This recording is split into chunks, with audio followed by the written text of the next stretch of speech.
Hello. Hello. Me got I got a little sidetracked by perfectly coming up with a playlist. I have my Dark Academia playlist, but then I decided to add some more songs to it, and so it took me a moment to get that going. Ooh, let me lower the volume a bit. Okay, now I think we're rocking. Hopefully it's okay. Now I'm worried it's too quiet. Hang on, raise it up a teeny bit. Okay, no, I think we're good now. But hello, good evening, or good afternoon, or good morning, whatever it is, wherever you are. This is Hime Utsugi. Late night stream for me. Normally I'm wrapping up kind of around this time, but yeah, I had put today on my weekly schedule knowing that it was possible I would have to cancel or move it because I wasn't sure if my parents wanted to go out to eat today or tomorrow. Oh, Thomasia, thank you. I'll see you later. Hope you're doing all right. Thanks for stopping in. But yeah, so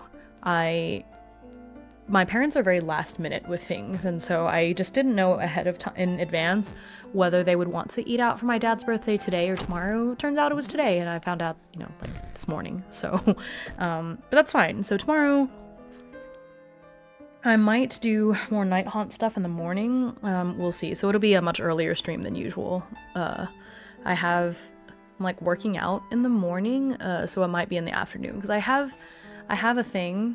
I'm gonna be in a West Marches campaign. I don't think I'm streaming it on, like, I don't think I'm streaming my POV or anything because it's D&D. That would be a little weird. But I will, be on another channel. But that's not until like the evening time. So I should be good to stream Night Haunt during the day. Because I really want to get them done because the Escalation League does start at the end of next week as well. So trying to get them, at least they're all assembled now, so I could play, but some of the people in this league with me are real sweats when it comes to AOS, and I just think it would be a real shame if I brought a really sad looking army against them. So I want to at least start getting them a little more base painted and stuff, you know what I mean? But yeah, so tonight we are playing more of the Archivium because we started it yesterday, but we spent such a long time on like world building, which is great. Like, I really love the world that we created. But it's very we didn't get as far in the game, because we did that, and then there were a whole bunch of shenanigans with the raid train, which was super fun. That was really great, but obviously I did not get a lot of writing done after all those people came in, which, wow, that was, I have had friends raid into me before with like 50 people. Hi, yes, welcome Norm. Yeah, back to school. I have had people, like friends with pretty large groups of viewers, raid me before, but I think the difference is that it's much easier to shout out one person than it is to shout out. I went through the entire list and, said thank you to all of them on Blue Sky, found them one by one, and I think it ended up being 12 people total, maybe 13, and there were 2 of them that just happened to raid into me because they were doing tabletop stuff, and then they saw that I was also streaming tabletop stuff, so it had nothing to do with Oshi Train. It was just all that they all raided all at once. Hi, Goblin! Yeah, it just was wild coincidence, and I felt so bad because I really did not engage with the last 2 at all. I think I did with one of them, but then it cut to an ad right then. So they like tried to talk to me, and then I was just like, oh my gosh, there's an ad, now you're gone. But they were both really good natured about it. I think it was very obvious that I was feeling overwhelmed. Oh wait, why isn't my head pats working? I have it. Oh, I didn't hit the login. Okay. I do that. I opened Mix It Up, but forgot to hit login. So sorry, I will redeem your head pat. Here, let me just do it manually for a second. Oh wait, nope. Will it let me? Okay, I'm just gonna redeem my own head pat real quick, just so you could see the animation. Beep, beep, beep, beep. Nope. Nope. Why isn't it letting me? The heck? It won't let me get rid of my pin. Or at least, not that I'm trying to get rid of it, but I don't want to see it. Hide for yourself. There it goes. Burb needs their head pads. Yes. Plus, cool down for 10 seconds. Okay, so I'll redeem that in a second. But yeah, I think I think it was really obvious that I was overwhelmed, so everyone was super nice about it. But I do feel bad because I like to make sure that, because raiding is something that gives me a lot of anxiety. Like the prospect of raiding into someone that's going to ignore me or not be super nice about it. And so the last thing I want to do is be a source of that anxiety for others, you know what I mean? And so I try really hard to engage, and that's why every time there's like the little automated shout out, I read it out loud. But there were so many of them that the shout out thing just completely broke. It was on cooldown like the entire time after the first person or two, and so I couldn't even do that. And I was trying to scroll through my little Twitch thing, and I couldn't even see everyone's names. I felt really bad, but also I guess these things happen, right? So I feel bad, but I did my best. So that's yeah. I was well, so now y'all can see I am very it's like fight or flight, and then in recent years they were like, oh, there's a third response. It's fight or flight or freeze. I am 100% freeze. Not fight, I'm not flight, I freeze, and that's kind of what happened. So yeah, it was a little, not my best moment, but I learned a lot, and I'm glad that I had that experience just to see like, okay, now I'm there, now I know how that can affect me. So I think I just have to be, I don't know, I think it's okay. I should be gentler with myself, because really, what else was I going to do in that situation? I did the best I could. I can only read so many chats. Like, I was scrolling through it as best as I could, but it was, oh gosh, it was just a lot. I just feel bad for the other two people that raided into me completely separately, because they had no idea, right? So to them, they're just like, who raided into this person? And they're just not speaking to us at all. Like, I'm sorry. But yeah, I'm also a freezer. Yeah, I think it's more common than not. I had a friend growing up that was a fighter. She said she went to a haunted house, and this ghost dude came up and like just sort of lightly touched her on the arm to scare her, and she punched him on reflex, and she felt so bad. Yeah, that's not me. I would definitely just like freeze in the moment, which is probably not great for survival, but I guess that's better than accidentally punching people in a haunted house. So yeah, so we are continuing on all that. I wanted to just process what happened yesterday. I know I talked about it on Blue Sky a little bit, but I do feel bad about that. And looking back, I don't know that there's much different I could have done, because the thing is, Zach, I think that was the name of like the main person hosting that Mario Kart collab. They did warn me in advance on Discord, like, hey, we're gonna be dumping a lot of people, but I didn't think it was going to be that many separate streamers raiding into me. I don't know. I guess I just didn't know what to expect. And now next time, if I know that something like that will happen, I'll be a little better prepared.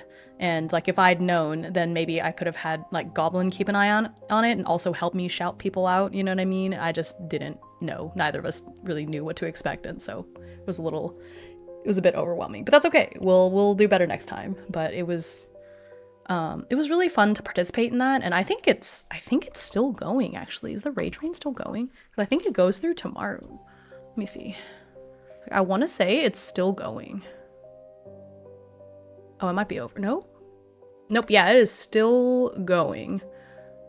Where are we at in the raid? Oh yeah, there's still like 20 more slots or something. Like it's gonna keep going for a while, so it's kind of neat. Progression, not perfection. Yeah, exactly. So I try to be a little more gentle to myself, because literally nobody, like, I don't think a single person that, raided into me is upset about it. I'm just upset on their behalf, because, I would be a little, well, but see, if I turn it around, if I was in their position and that person was clearly overwhelmed and then they like apologized the next day, I feel like I would have been like, oh yeah, understandable. It's overwhelming. So I need to let go and give grace to myself as much as I give to others, you know.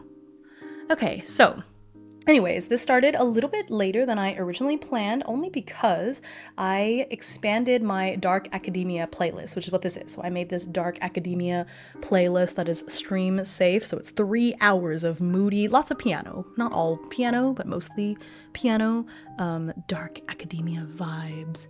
I thought about adding rain sounds. I don't know if I want rain sounds, but I think I might do some of those sounds from last time on the ambient mixer, like, let me see here.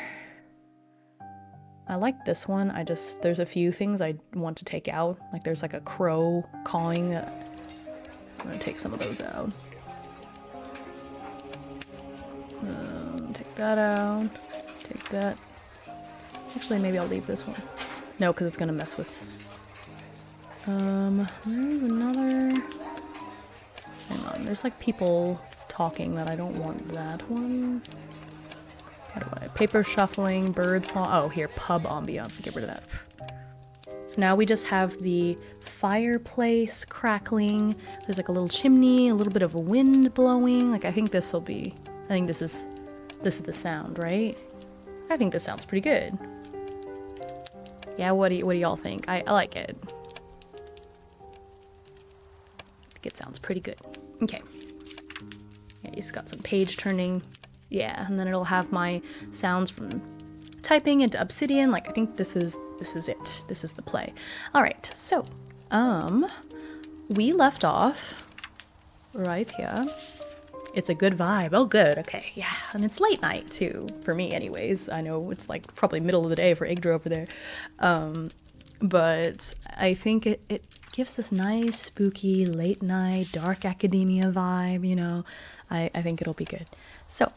Oh, I thought I had opened the PDFs already, but apparently I did not. Okay, so this. I'm gonna open all the codices, so I just have everything open here. Okay. And then for the classes, I'm just gonna proceed under the assumption that it's a 4-year degree, and then on some of the years, because when we run out of classes, because there's only enough for 3 years. Actually, not even, because it's 3 times. Yeah. Anyway, so when we run out, I'll take some classes from like a similar major, but not exactly the same. That way, you know, I can finish out 4 years. So that's what we're gonna do. Okay. So the last thing that we did was we were creating Blake Montana. This is such like an all-American kind of a name. I love it. But Blake Montana is the president of the Archaeology Fellowship. Would we say president? Would we say president of the fellowship or captain? Captain doesn't sound quite right. I'm gonna look it up. Fellowship.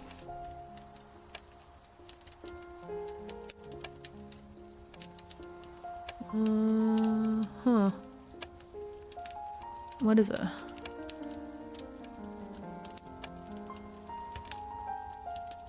I'm looking up fellowship hierarchies. Oh, we have the principal fellow. But Okay, yeah, so there's a principal fellow, senior fellow, and junior fellow. Okay, so instead of president, he's just gonna be the principal fellow.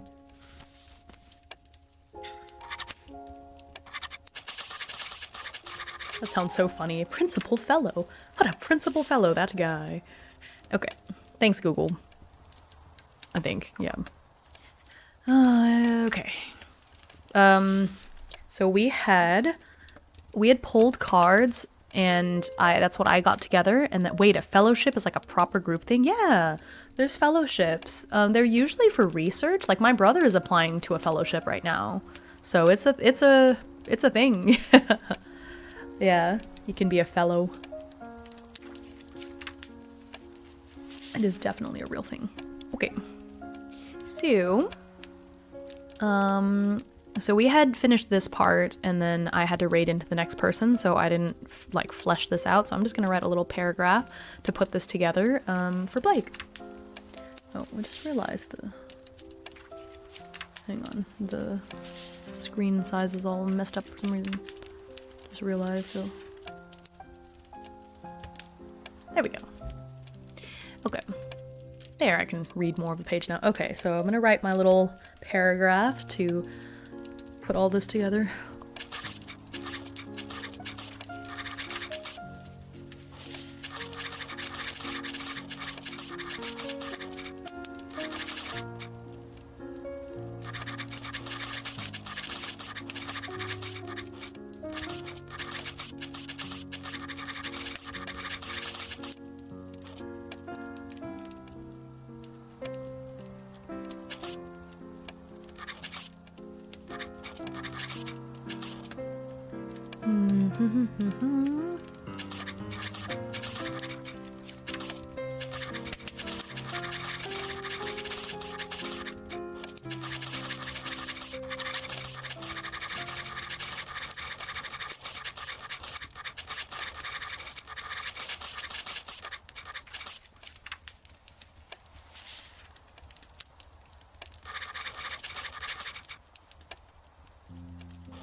Okay, so Blake is a senior in the same program as Yver, so he's also in the archaeology program, which makes sense because this is the archaeology fellowship, right?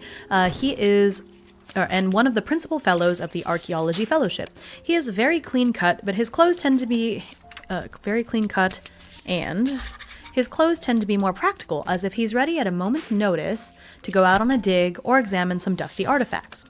He has a dry, or maybe not a dig, like an excavation. Archaeology, yeah. Okay. Go out on an excavation or examine some dusty artifacts. He has a dry wit that is immediately obvious, but he treats everyone the same way, so it's hard not to feel at ease in his presence. Despite the fellowship not having an official club president, Blake is seen as the de facto leader of the organization. All right, so that is Blake. So we created him, and then where we're at in the story is that we finished, so Yver went to the welcome ceremony, and this, you know, some random upperclassmen took them on a group tour around the campus, and so now they're back in the quad for this like extracurricular showcase. So at the end of the tour is an extracurricular showcase with booths showing off the various clubs and events that Somerset has to offer. Yver is immediately drawn to the archaeology fellowship. It could be just what he needs for networking and learning more about his field than can be gleaned through classes. So I'm going to write a little, let me scroll back to the journal entries about this. I think there's a thing. Let's see. What club or event catches your attention and why did that? Who do you meet while exploring the showcase? What item or pamphlet do you take away that feels significant? Okay. I guess he could join more than one club. Sometimes it just hits me how good your reading cadence is. That makes me really happy because that's something that I try really hard to read with emotion and an inflection. It's something that I try really hard at, so that makes me happy. I need to continue my reading of Frankenstein. I stopped because my throat got not injured, but like I had that sore throat problem for a while. But now I'm worried if I record it, my voice is gonna sound different, but I guess that's okay. It's not a professional recording, so I do want to put that out there. Be cool. Bedtime stories. But yeah, so let me journal through these two things and then I will read it. Okay.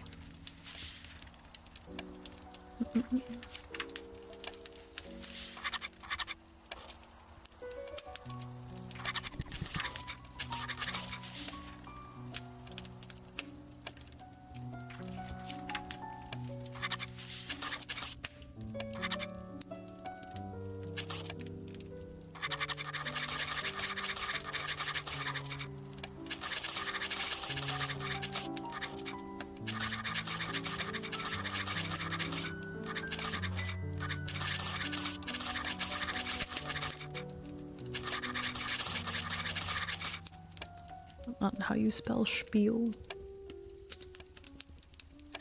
Guess because it's not a real word.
Did I say that this is taking place in like the vague 1900s?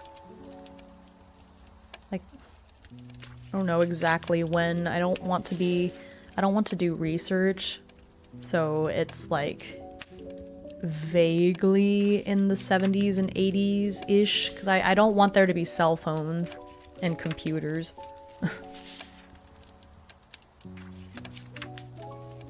I was just talking to Dai about this yesterday, about like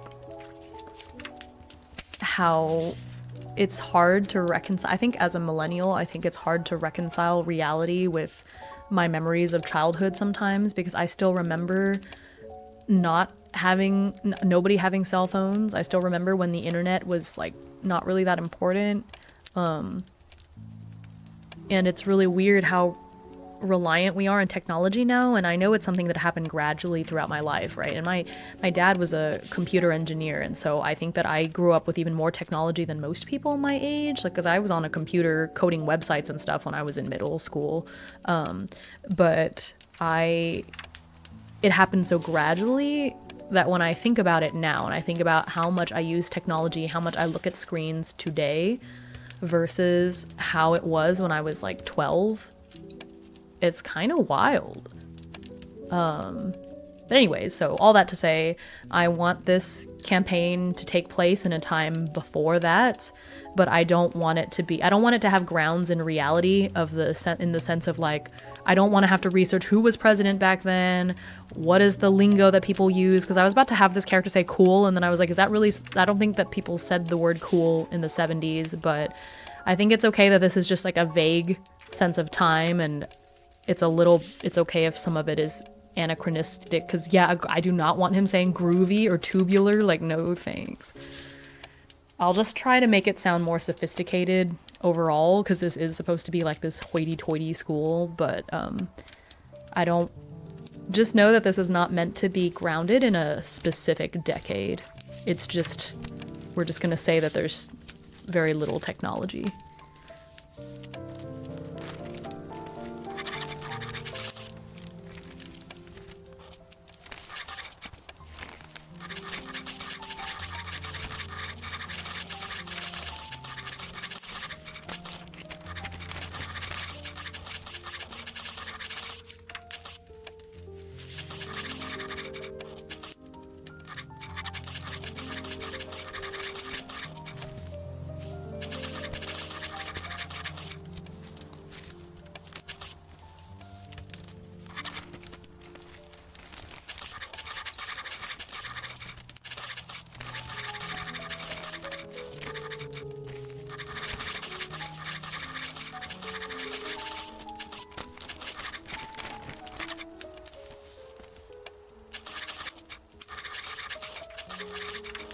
Actually, should I, is there a, let me see, the club.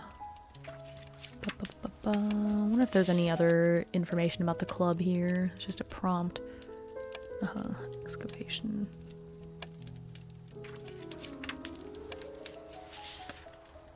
Yeah, I think, I was gonna say, is there a specific place they're supposed to meet, like specific times or anything, but looking at the extracurriculars page, there's prompts for what I can do, but that doesn't seem to be anything about like, I think I can just make it up. Let me see.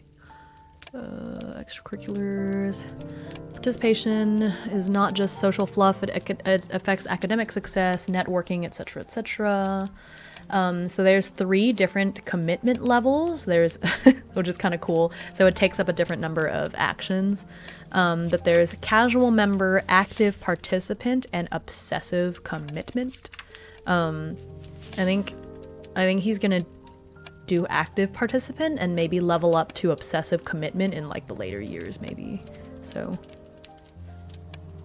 because I think casual member might be for people who, you know, aren't necessarily in the archaeology program, they're just interested. Okay, let's do that.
A really good set of levels for an NPC's commitment to something. Could see that used for factions in general. Yeah, exactly. And I like that obviously the more dedicated we are, it's going to take more of our actions, you know. And I might make up some new ones because on the tables for the extracurriculars that you can pull for, there's only 13 things, as one for each card, but if I'm doing it every week, I think it might get a little bit it might be a little like I'll run out of stuff and I don't want to be doing the same stuff over and over. So I actually, for free actually, let me download it now before I forget. For free RPG Day, this creator, actually I think I follow them, put out a bunch of free like resources and like world building tables, and one of them is like magic school based. Let me link to it. I think they put all their stuff on sale for this. So I know it's supposed to be for kids, because I think this was specifically meant for like, I think it's called Kids with Brooms or something, but I think that this would still work well for this, just maybe with a little bit of, just a little bit of, there we go. Might need a little bit of reworking, but I think it'd be good to have this for just a little bit of extra stuff. Okay. Let me download that. TTS sheets. Okay, I'm just gonna download the deck.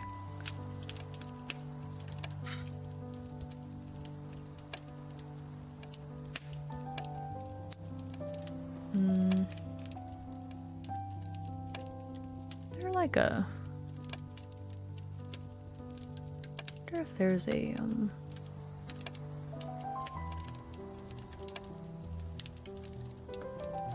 Oh, I see. It's adventure side and character side. Okay. So you're supposed to print these cards out double-sided, maybe? Let me see if the low ink version is easier to read. Oh, yeah, this is much better. I think it was just a little confusing. Okay, so I think this will be nice. Saw that Pandion sent some physical books to the closest hobby store to me for free RPG Day. Aww. Yeah, my LGS was doing stuff for it too, but I just really didn't want to leave the house more than I already had to. So I stayed home for free RPG Day. It's okay. Okay. Cool. So I got that.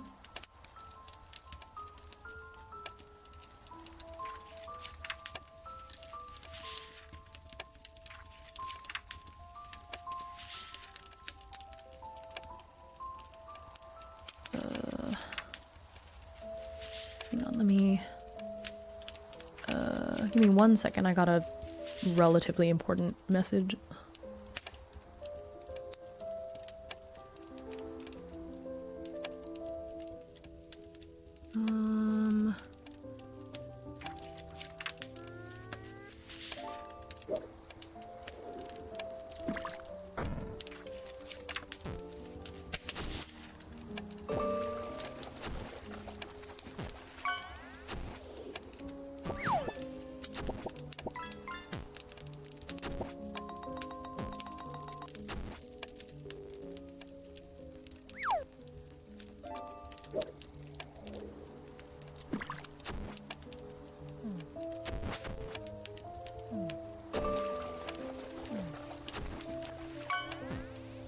Okay. Alright, passed along that message. I'm doing another collab type of thing, and I am sort of the middle bird between some of the people participating. I don't know how to describe it, and so I had to respond to that message really quick while both people are on.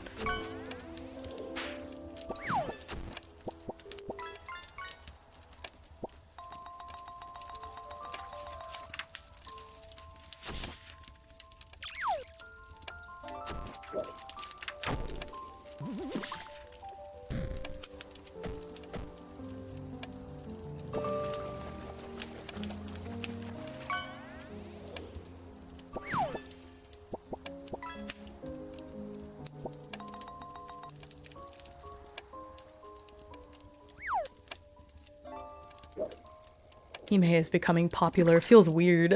It also feels like I'm applying like my offline job skills to online job stuff. Like it's so funny that I'm doing the website and organizing spreadsheets for that solo RPG day because I'm like, this is just the stuff that I do during the day, and now I'm applying it to like streaming and stuff. It's kind of funny.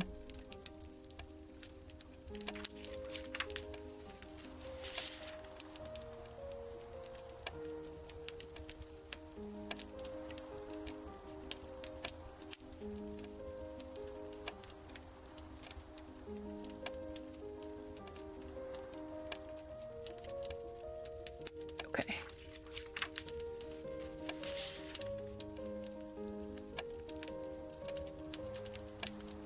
All right. Cool. So got that settled.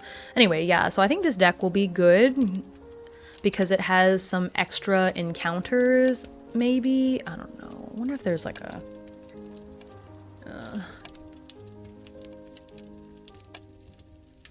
if there's another table that's like dark academia themed. Oh, the Stygian library has some, but I guess that's still not like... I don't know. What is this? Prompt. Ooh, there's prompt tables for Tangled Blessings. Oh wait, never mind. I think this is a separate thing. Oh, okay. This is not by the person who made Tangled Blessings. Ooh. Okay. Okay. Actually, I'm gonna use that because it's Dark Academia too, so I'm gonna download. Transitional field skills are often overlooked in creative fields. Yeah, I feel that because it's a very interesting and weirdly niche skill set sometimes. Because, like I said, I dabbled a lot. I say dabbled. I guess it was like my main hobby for a while was like website design. I don't know if y'all remember in the early 2000s, there was like a period where everyone was making shrines to like anime characters and stuff. But I participated in that was like my big thing back in those days. So I was just making websites, using Photoshop, designing website layouts and working with WordPress and all those things.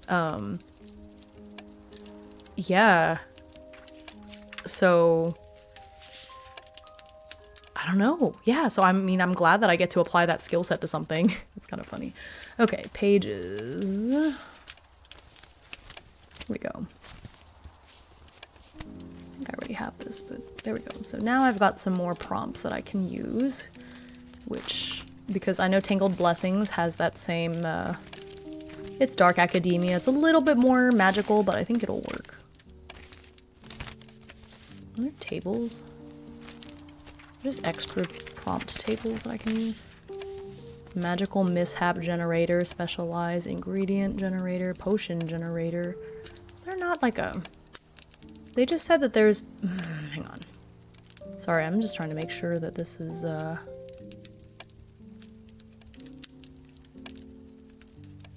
me make sure that I have...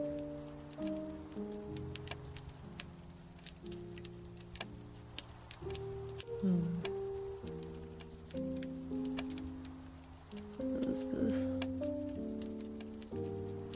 Let me see. There's like all of these tables, all of these prompts are already here. Because they're all in the lost electives. Okay. Maybe not exactly what I... Oops, I close it. Anime shrines, I need to know more. Well, they were just... I mean, I guess now people don't make them anymore because all of the information about characters is just on these wikis and stuff. But it used to be, you could have a shrine dedicated to one character and you would have all these pages laid out with like, oh, this is, you know, what the character's name means in Japanese, and these are all the other characters they interact with, and in episode this happened. And I remember it feeling very research paper-like because I would cite like, oh, you know, this is some proof of the ship and this was on page 15 in volume 5, like, No, but it's like Shrine in the sense of a website, and it would have a bunch of information about that character, and we don't really, people don't make these kind of character shrines anymore because all the information is on wikis. Like, you go on Wikia for any anime series and it has all the information, but we didn't have those back then. Like, this was before wikis were a thing, and so you could find, like, shrine websites for various characters, like fictional characters or TV show characters or whatever. So you'd have to design the whole website and do all this stuff, and yeah, it was something that I did a lot. Oh, there's like a name generator in here too, that's great. Okay, well, I'm gonna keep this open, it might be useful for prompts. So I have these 2 prompt tables open, it has some names and stuff, I think it'll be good. Cool. All right, anyways, so let me finish writing this. Ba, ba, ba, ba.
We need to bring them back. Lo-fi the internet. Oh my gosh, right?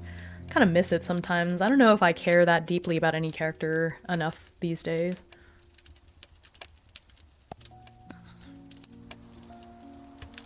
Okay.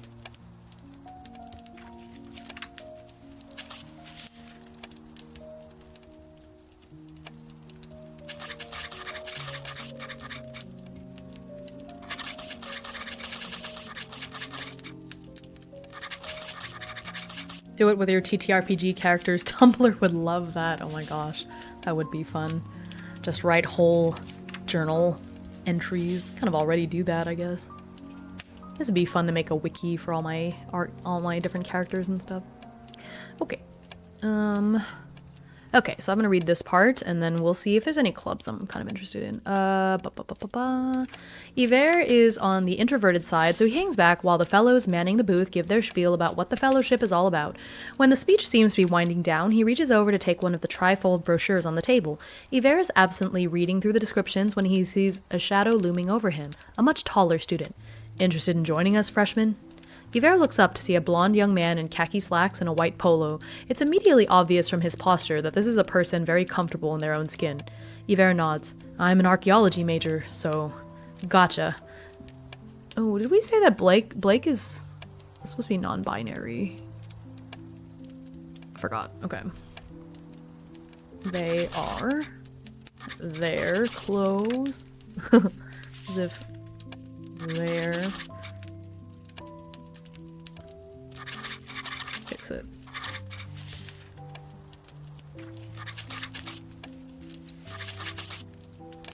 Okay.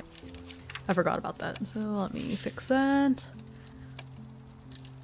Blonde person, blonde upperclassman, khaki slacks and a white polo. It's immediately obvious from their posture.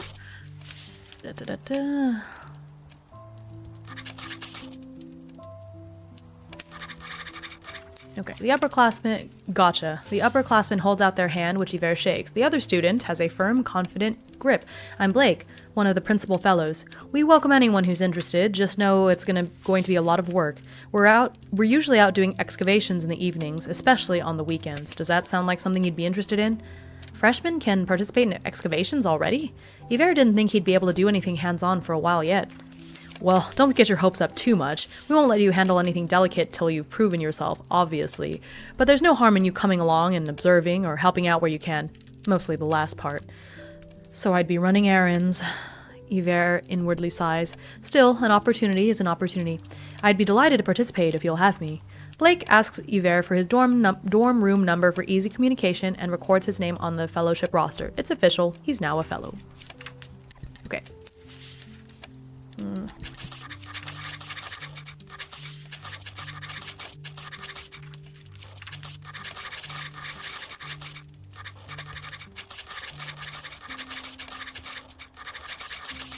Okay. So after leaving that booth, Yver floats around the quad looking at the other clubs on display, and so that is my time to open up the PDF and see if there's any other clubs I'm interested in or that he'd be interested in. I feel like he's a bit of a bookworm, so maybe not. Welcome, fellow. I love that. I forgot how Tumblr's still around. Yeah, there's people that still use Tumblr quite a lot. Kind of miss it sometimes.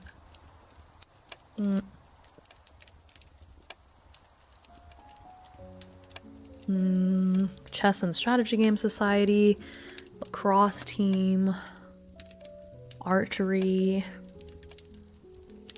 Oh, you know what? Ooh, actually, this is a good chance to see Eiji in the fencing club. Let's do that.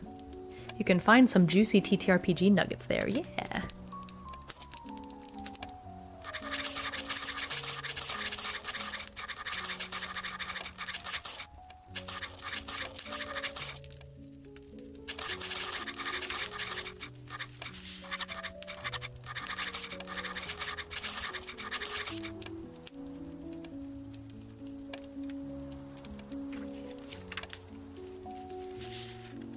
Yeah, it's a fencing team, which is part of the creative section for some reason. That's kind of funny. All right.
So jelly, I wish for nugs.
Okay.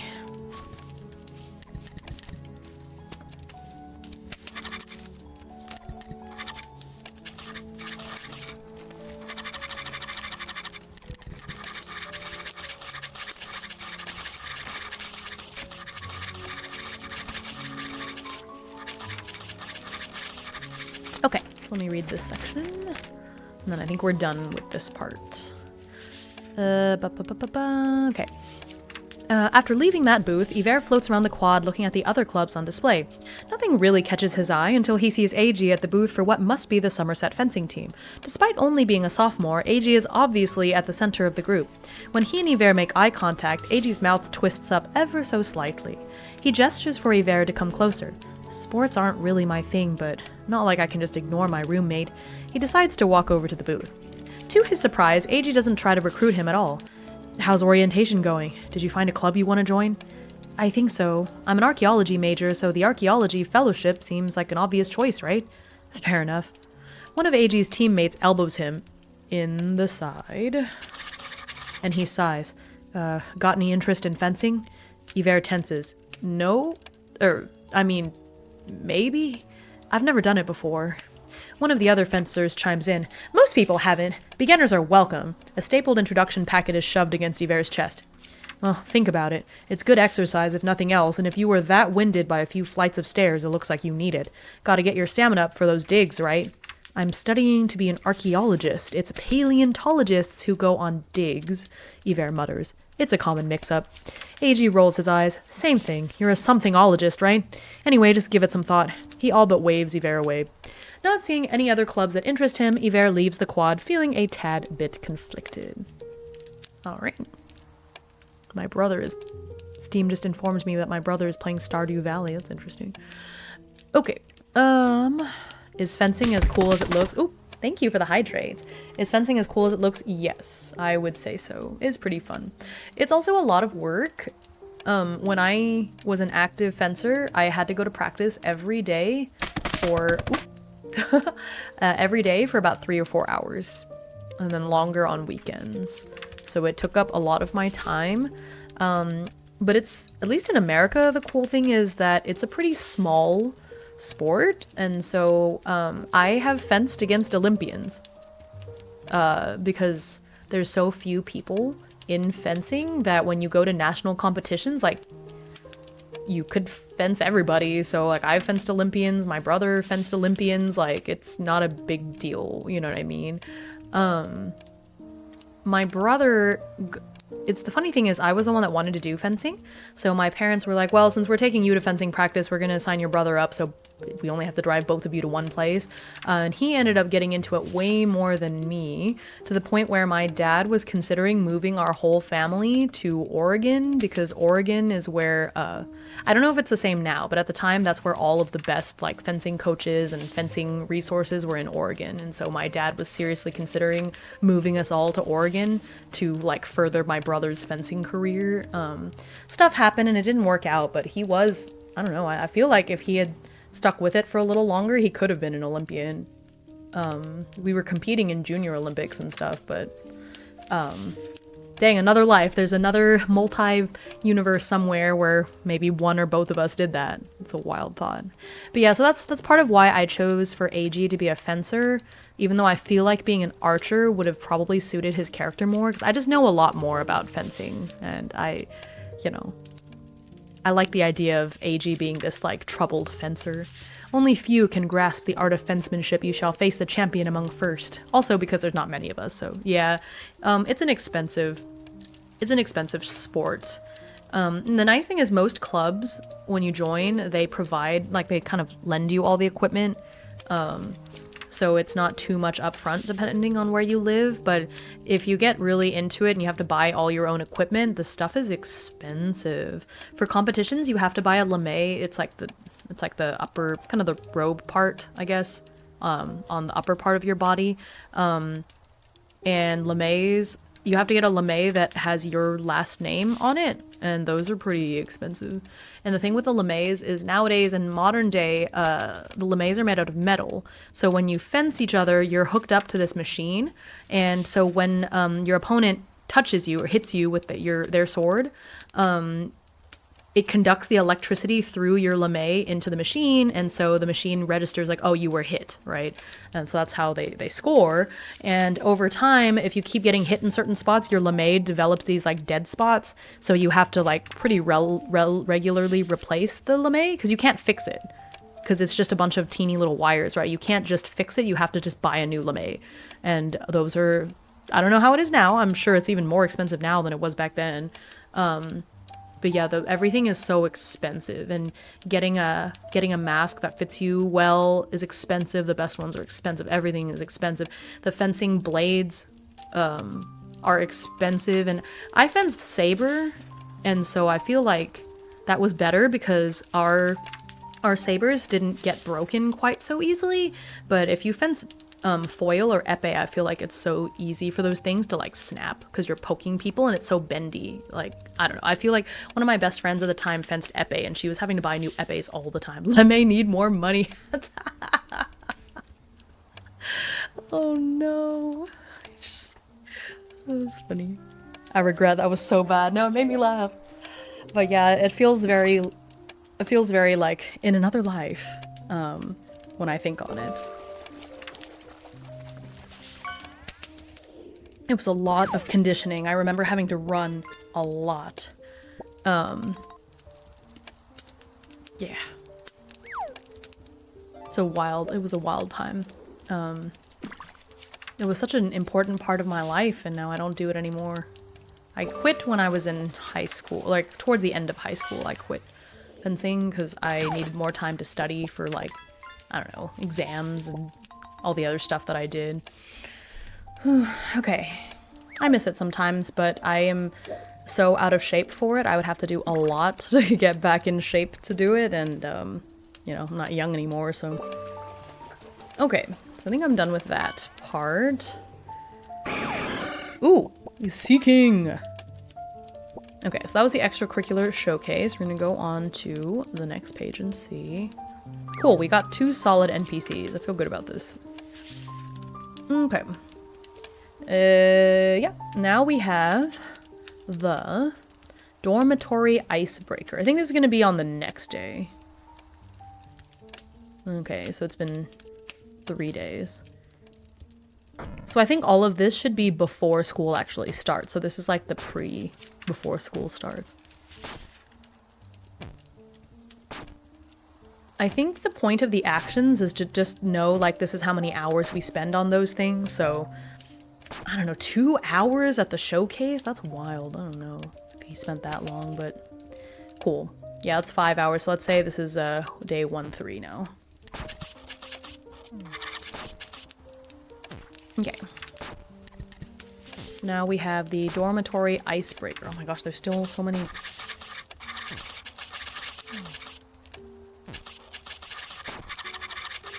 Okay. Let me see if there's other things. Dormitory icebreaker, sponsor introduction.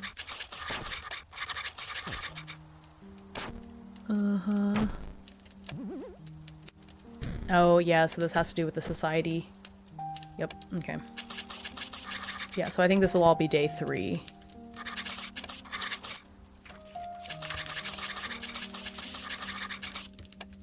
Yeah. And then it's the first archive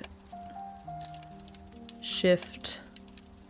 And that'll be on day 4, maybe. This first part is surprisingly lengthy. Yeah, I mean, it's supposed to take place over a week.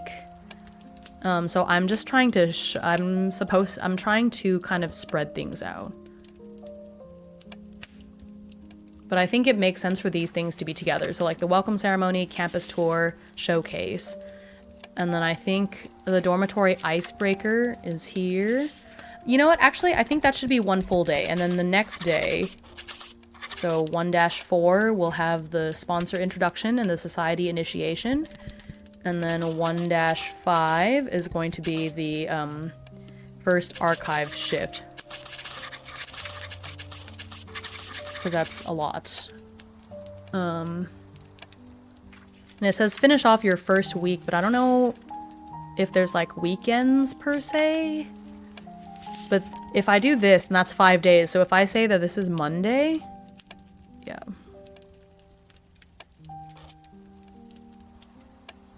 So I wonder if I should just set this to like an actual date, and that might be easier for me. And that way I can skip through days. Okay, so let's say this is Monday. Let me see, I'm just gonna look up Harvard. Just use that, Harvard fall term start date.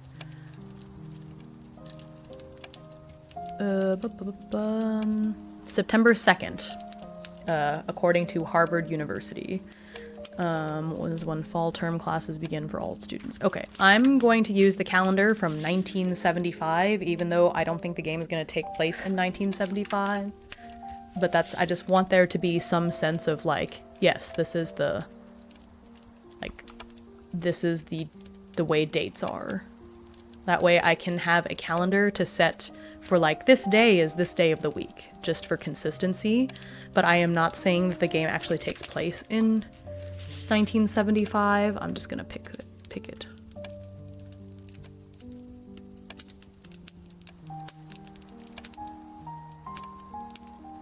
Okay. I'm gonna add that to the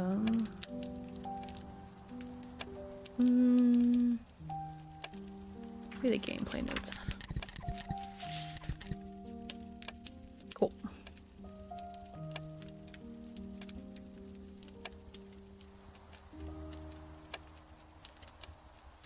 Okay. So September 2nd. Oh. Oh my gosh.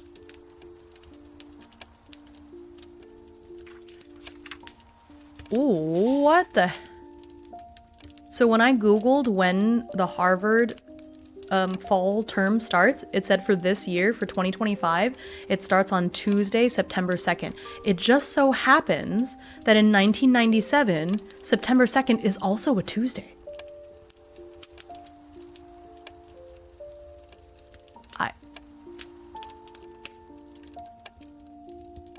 I just chose at random, but that's wild. Calendar conspiracy. That's pretty cool. Okay, so Tuesday, September 2nd. Okay.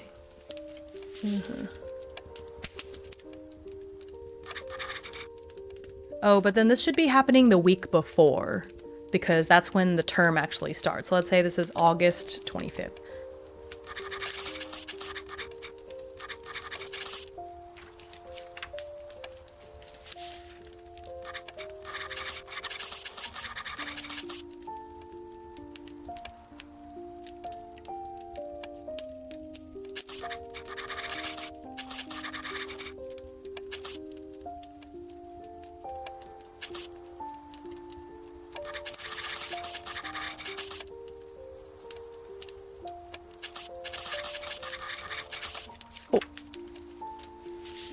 See if there's any rules in this about the weekend. Do we just get more downtime on the weekend? Didn't find what you were looking for.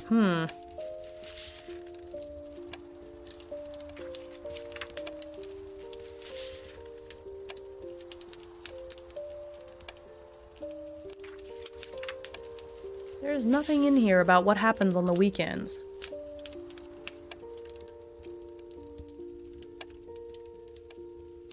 Oh, here. Oh. No? Every weekend. Okay, well.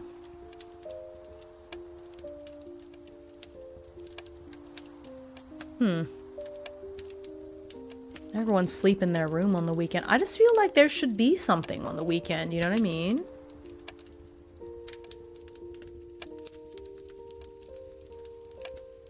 Let me see.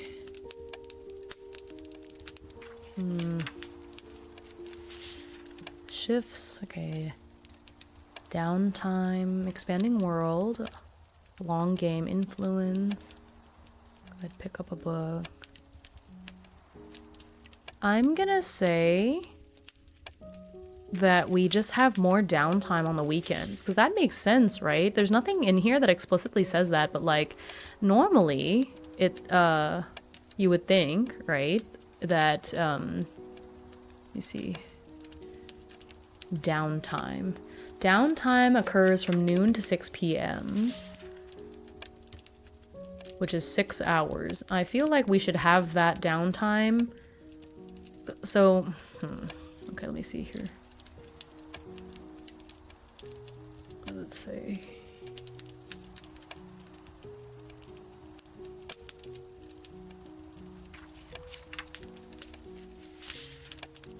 University. By day, you're a regular student. Is it on the weekends too? No, right?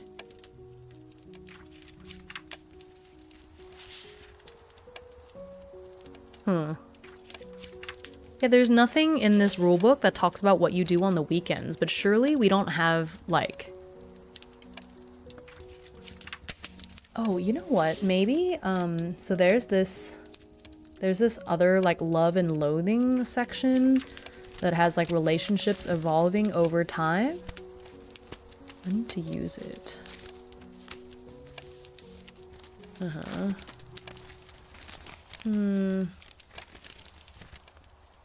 Okay, so there's like affinity points. I was gonna see, maybe does that mean that we can do stuff over the weekend? Well, this is cool. They have a whole relationship thing where there's shifts in situations like reconciliation attempts and stuff. So it kind of reminds me a little bit of the way I have it in ballads, but I think in ballads it's a lot more mathematical. They've got like a shift in affinity. That's kind of interesting. It's a different system, but I think it's pretty neat.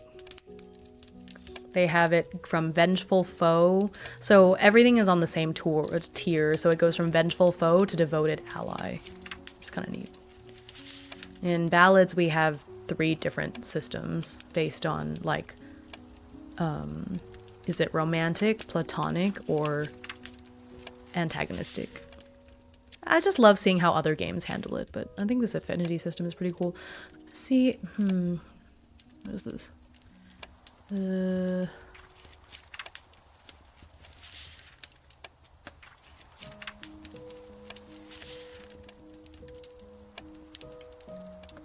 gonna ignore this codex. This codex is a, well, maybe it's okay, I don't know. Hime using math? Right. There's nothing in here about what to do on the weekend. I'm gonna look up Saturday. Because surely we're not in class every day, right?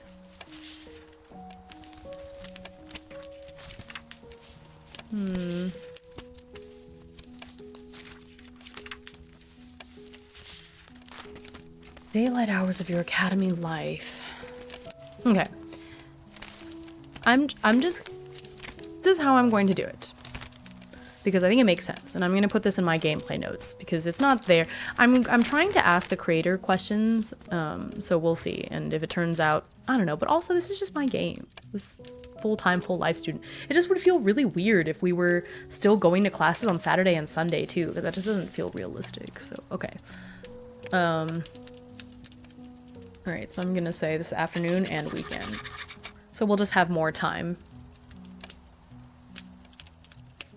But I think... Oh, okay. Oh! No, it's okay. I think we're going to do this every day because it's just difference between morning and afternoon. Because even if you don't go to class, it has study and review and work on assignments. So I think that's fine, actually. So I think we'll just keep doing it. It doesn't matter if it's a weekday or a weekend. Just on the weekends, obviously we're not going to classes. We'll use that time to do like study, work, and engage in practical stuff. That's what we'll do on the weekend mornings. And then in the weekend evenings, we have downtime as usual. So I think that's fine. And then it just probably won't do... Well, depending on the extracurricular, because I think the archaeology fellowship would meet on the weekends to do excavation. So, okay, that's what we're going to do. So it's fine, actually. Even though it didn't explicitly say anything about weekends, I think it's okay. All right, so we're on Wednesday. And we're getting to the dormitory icebreakers. Let me read that. Where are we at? Nope, I'm on the wrong one. Okay. Orientation week. Okay. Went too far. Okay. The dorm common room hums with awkward introductions and hesitant laughter. Someone breaks the ice with a bold or strange comment, and the room begins to feel warmer, more connected. Ooh, I just thought about it. What if this dark academia school has houses? Because there should be multiple dorms, right? Yeah, maybe not full-on houses like the series that will not be named, but maybe there's like inter-dorm competitions, you know? So yeah, you were randomly assigned to this dorm, but you're still going to compete against the other dorms, you know? Like there's probably intramural competitions and stuff like that. Okay, that's fine. So I need to come up with a name for this dorm. Put that in the... so like different dorm halls, basically. So let's say there's 4 of them, four of the male dorm halls, and then 4 for the women's dorm halls, I guess.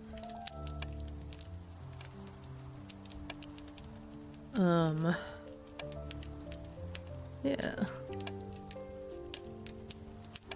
Okay.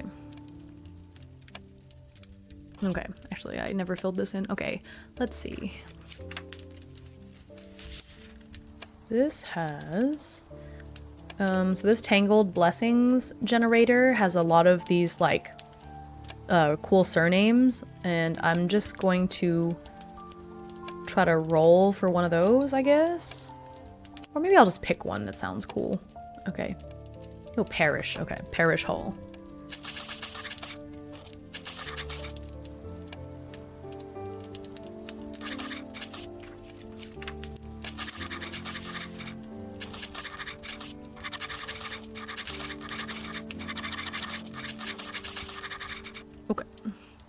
Add this to... this shouldn't be called orientation. This is the world stuff. Alabaster. That is a cool sounding one. Okay.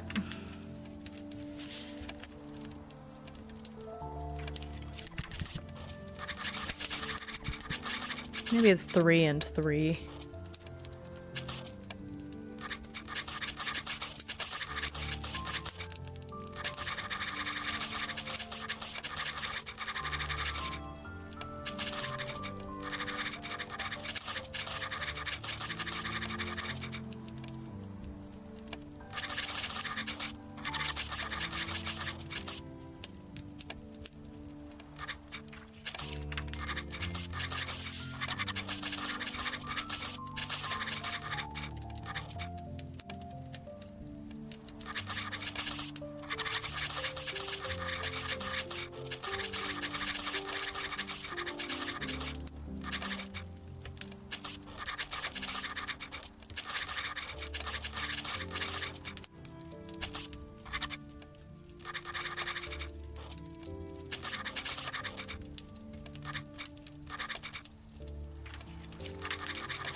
So there's 6 dormitory halls, 3 for male students and 3 for female students. Students are randomly assigned to their halls when they are freshmen. While you may change rooms under certain circumstances, you will remain in the same hall.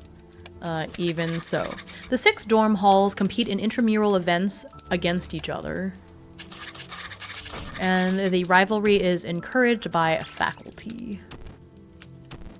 Okay. Okay. So the 6 dorm halls. Let's see.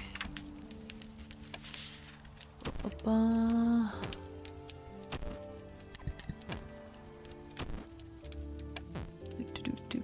did not think the symbol was gonna be like pink like that, but okay. Best way to move dorms.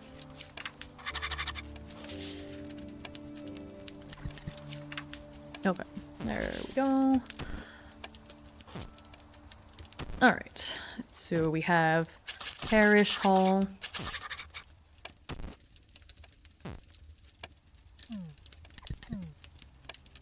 Or maybe no, I was gonna say it could be by program, but then there'd be too many. So there's Parish Hall. I'm just gonna pick names off this table. Tremaine Hall.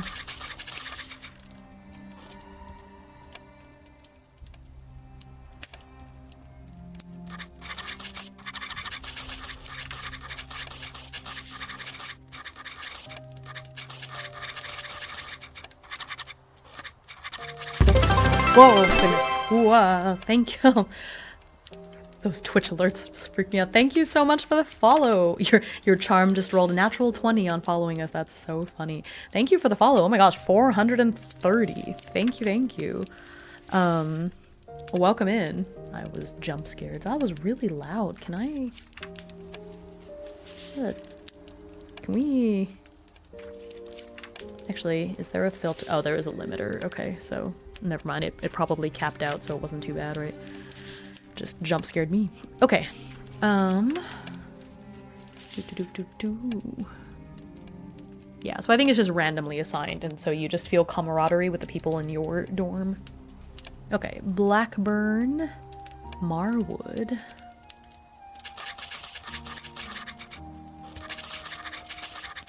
Never have much competition except during the dorm assignment where everyone wants to stay on this one particular dorm because it's closest to the classes. Oh, okay. That's kind of funny.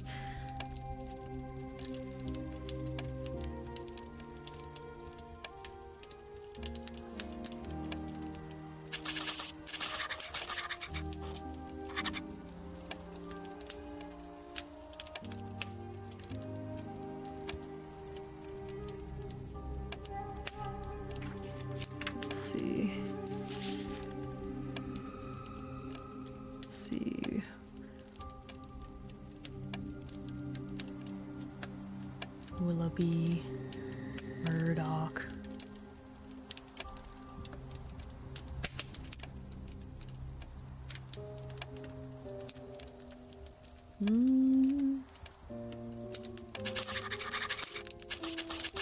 Okay.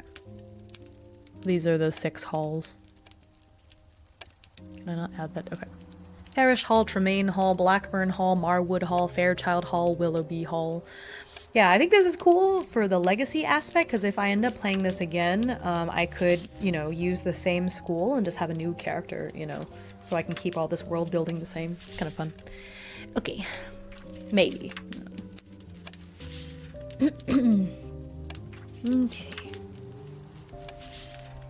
Yeah, so we're in Parish Hall.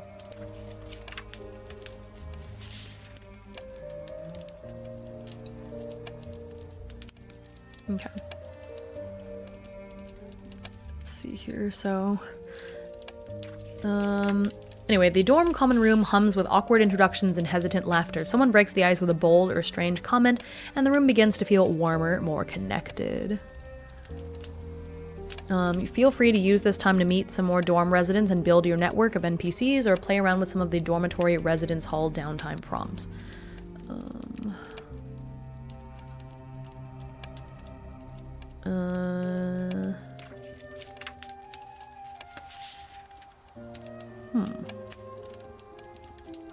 I don't think I want to use those, the downtime prompts, just yet, but I think I'll answer these journal entries about the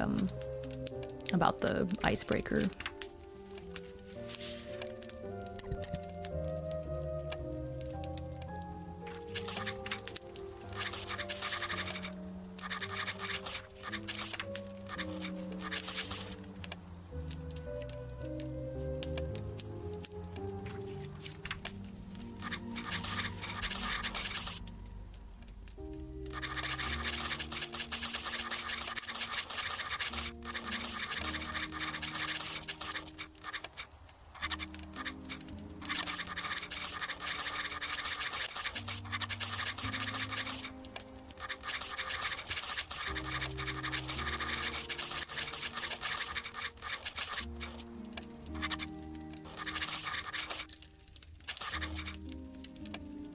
To be honest, I don't understand anything, and not because I don't want to, it's because I don't know English, haha.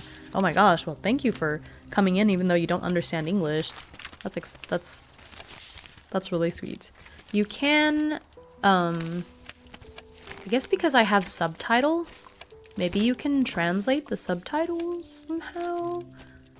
like copy paste them maybe, but you know, if you just want to stay for the cozy vibes, I think that's all right too. But I appreciate you. I'm assuming the language your predominant language is not one of the 4 that I know. Okay.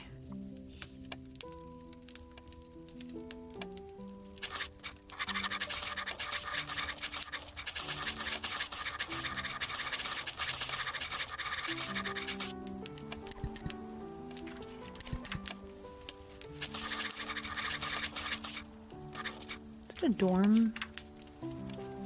The dorm prefect?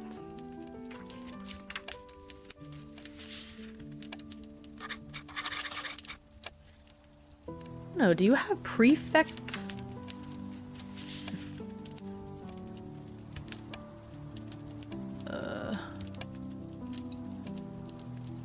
Dorm prefects in the dorms? Oh, yeah. Oh, resident advisors or dorm prefects, but prefect sounds fancier. I feel like I'm ninja, I'm undercover, haha. That is funny. It's just for the English vibe, you know, like when I tune into one of the JP VTuber for no reason. That's fair enough, fair enough. Is this an English vibe? I suppose. It does feel very posh, you know. In the evening, the dawn.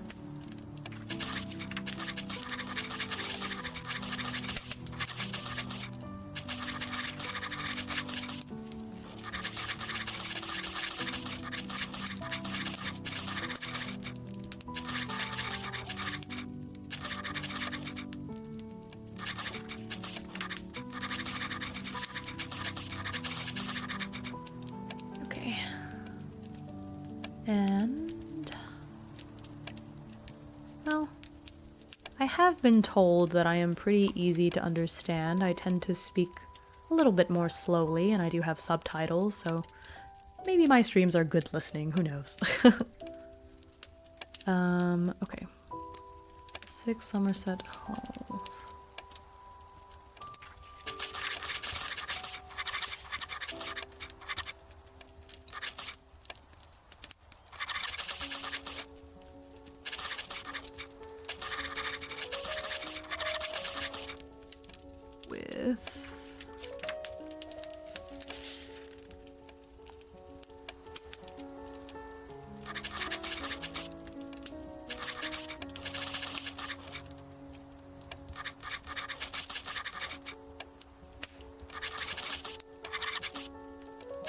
Okay. Okay. Add that to my dictionary again. Maybe Tremaine should have an E at the end. Yeah, you know what? I like that. I like how that looks better. There. Extra fancy.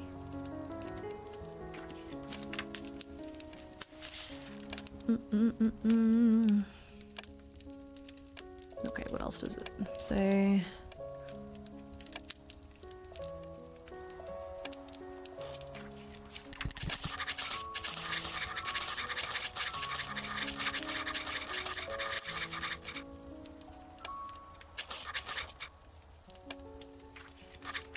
How does it feel that your voice is on the other side of the world? It is an interesting thought. It is the power of the internet, but interestingly enough, when I first started streaming, my main viewership was all in Asia. Like, Asia was my first solid viewer, and he's over in Korea, and so it's actually a bit of a novelty to me when a viewer tells me they're from the United States. Because I think more of my viewers are from overseas. Because if I go by my YouTube statistics, because Twitch doesn't really give me these statistics, my American viewership is only like 44%, which is close to half, but that still means overall over half of my viewership is outside of America. So it is an interesting thought. Oh, I forgot. I still have Discord sound on. Let me turn that off.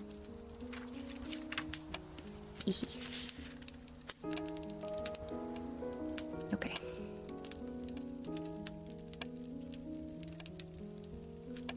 All right.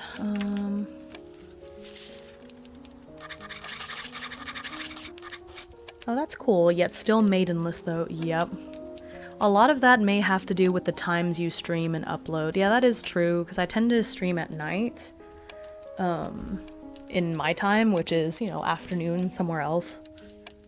It is kind of interesting.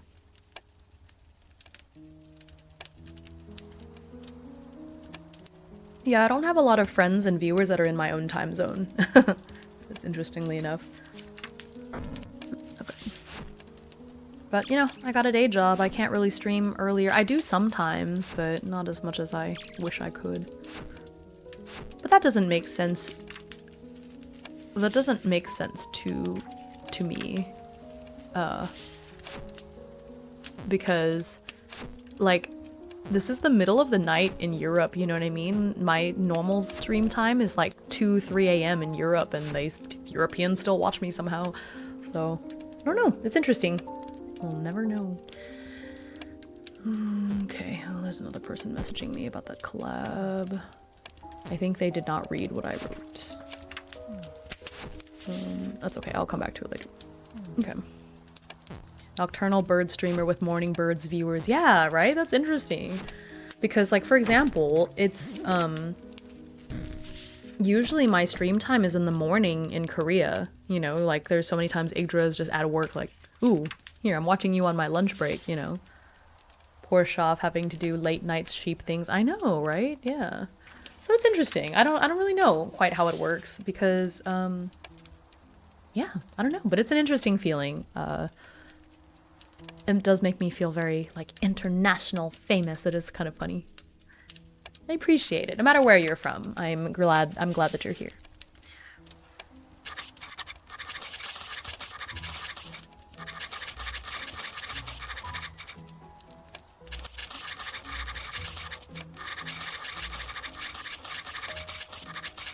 Me choking on rice as I heard that. Wait, heard what? What did I say? What did I say? Why'd you choke? What did I say that would make you choke?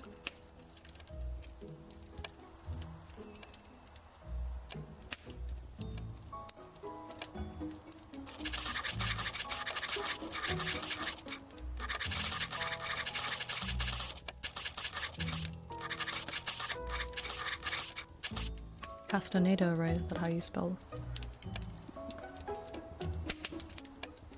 Yeah. Now just someone watching your stream while having lunch. Oh, I see. Yeah, Yggdra does that a lot. Thank you, Yggdra.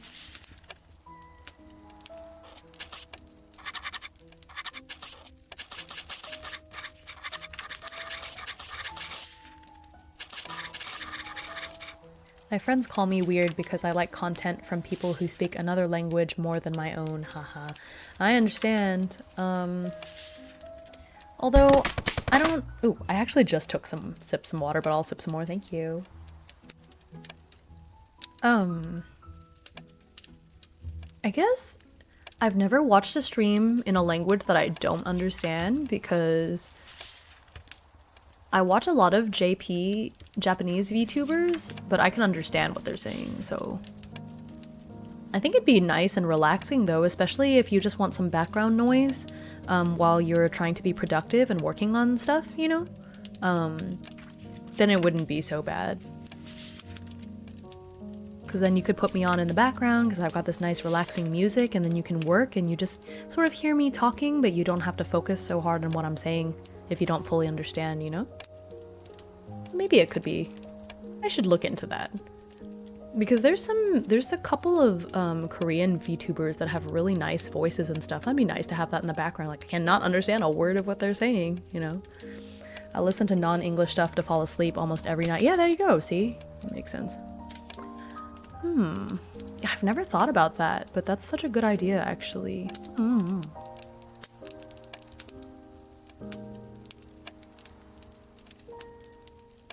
I idea, come on. Okay. Trades is back.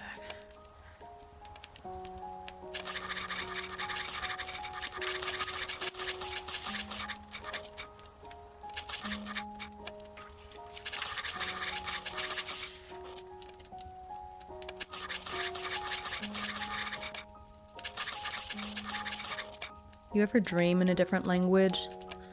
Yeah, sometimes I dream in Vietnamese and like everybody is speaking in Vietnamese.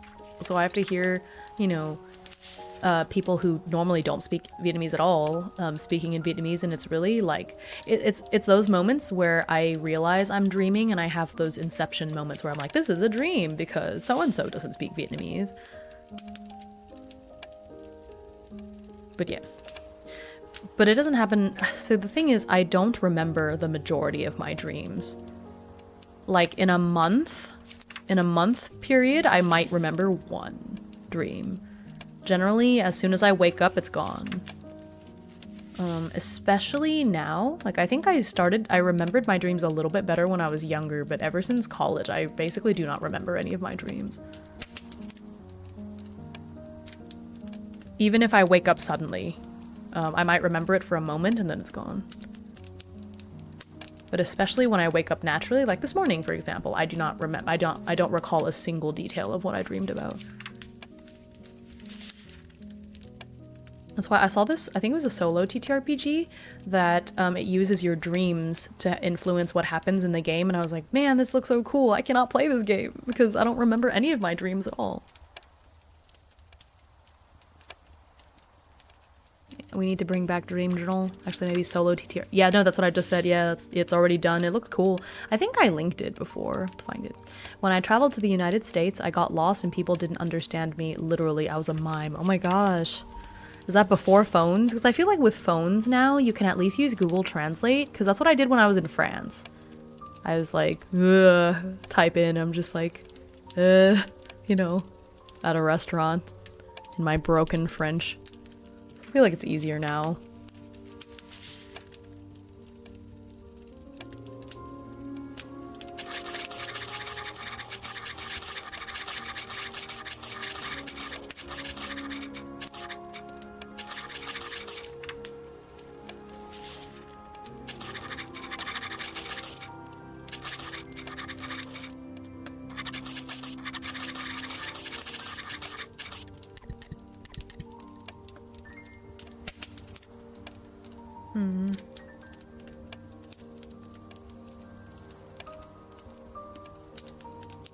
I forgot my phone at the hotel. Oh my gosh, I'm sorry.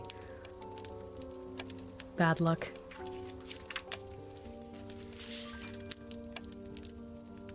Oh, here, let me put myself back on streamer mode on Discording. That's what...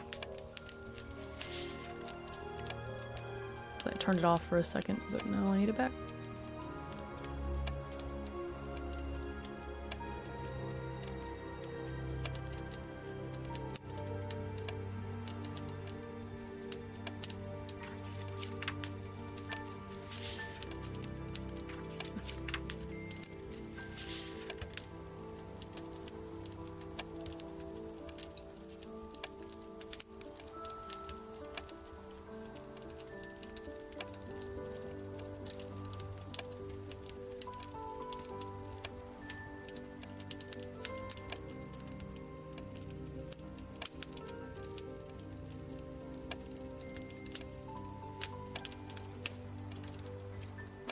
I'm writing to you in English so you can read me and not cause you any problems. I really appreciate that.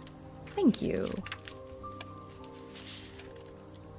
I'm trying to speak slowly so that relatively slowly and extra clearly so that my subtitles can pick up well. So hopefully that helps you understand. You can, copy paste it maybe? I don't know. Do the Twitch subtitles let you do that? I'm curious now.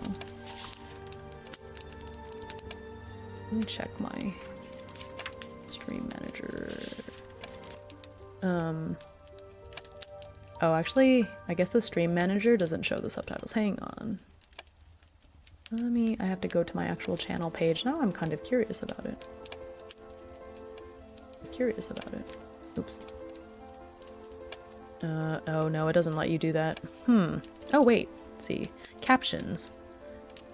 Oh, Closed caption options. Text, effects, background, window. Oh, it doesn't let you translate them. You can on YouTube, so I guess my VODs can get translated. That stinks. But I guess at least if you can see my subtitles,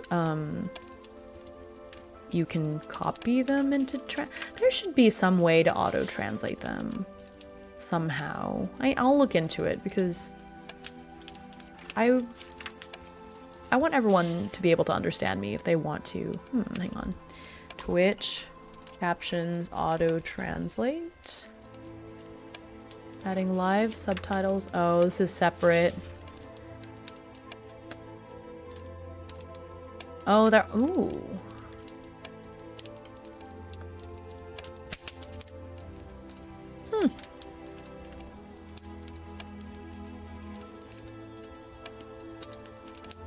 Yeah, this is not the one that I have. Closed captions. I used to try this one and then there were some weird things that happened, so apparently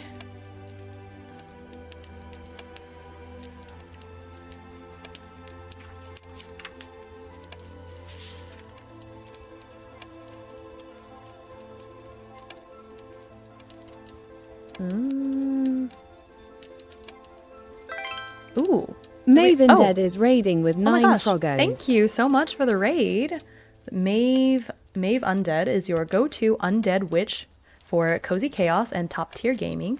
When they're not conjuring spells, you might catch them serving up some virtual ice cream in Papa's Freezeria. Just don't ask them to play anything too intense. They might be too tired for that. Oh, that's so cute. Hello, hello. Thank you so much for the raid. Welcome in, raiders. I am Hime Utsugi. I am a parrot VTuber. I mostly stream solo TTRPGs, which is what I'm doing right now, as well as the occasional cozy game, productivity streams on Wednesdays, and some Warhammer. I don't play 40k, but I do the Age of Sigmar, so I paint figures, build figures. I'm in an escalation league now, so that's, yeah, so if that sounds like your vibe, like, come on in and have a seat and get cozy and comfortable. Right now we are playing the ARCHIVIUM, which is a solo journaling RPG that has like dark academia, cozy horror kind of vibes. Yeah, so that's what we're playing tonight. But welcome in, and if you have to raid and run, then completely understand. Please take care of you. But yeah. If you would like to, pull up a chair, get cozy, get a cup of tea, and we are, so my character is in his orientation week. I really want to get through this orientation week, but yeah, so I am currently getting through the section about, they're doing an icebreaker for his dorm. And, if you've ever done icebreakers where they force you to introduce yourselves and like, everyone stand up and say one fun fact about you, that's the torture he finds himself in right now. But towards the end of this week, he's gonna have his first shift in the creepy, like, eldritch horror library, so we're getting there. That sounds so cool. Love dark academia vibes. Yeah, thank you so much. Yeah, I am really enjoying this game, so I'm excited to get further into it because I streamed this game yesterday, but we spent most of the time doing, like, the world building and character creation. Because the game lets you you draw cards to develop like what the university is like and where it is and everything, and so I spent a long time doing that and making my character. This is Iver Castaneda. He is my main character, so he is a yeah. He does not always wear this flower crown. It's just for the vibes. Okay. Thank you for the follow. Ooh, I'm gonna follow you as well.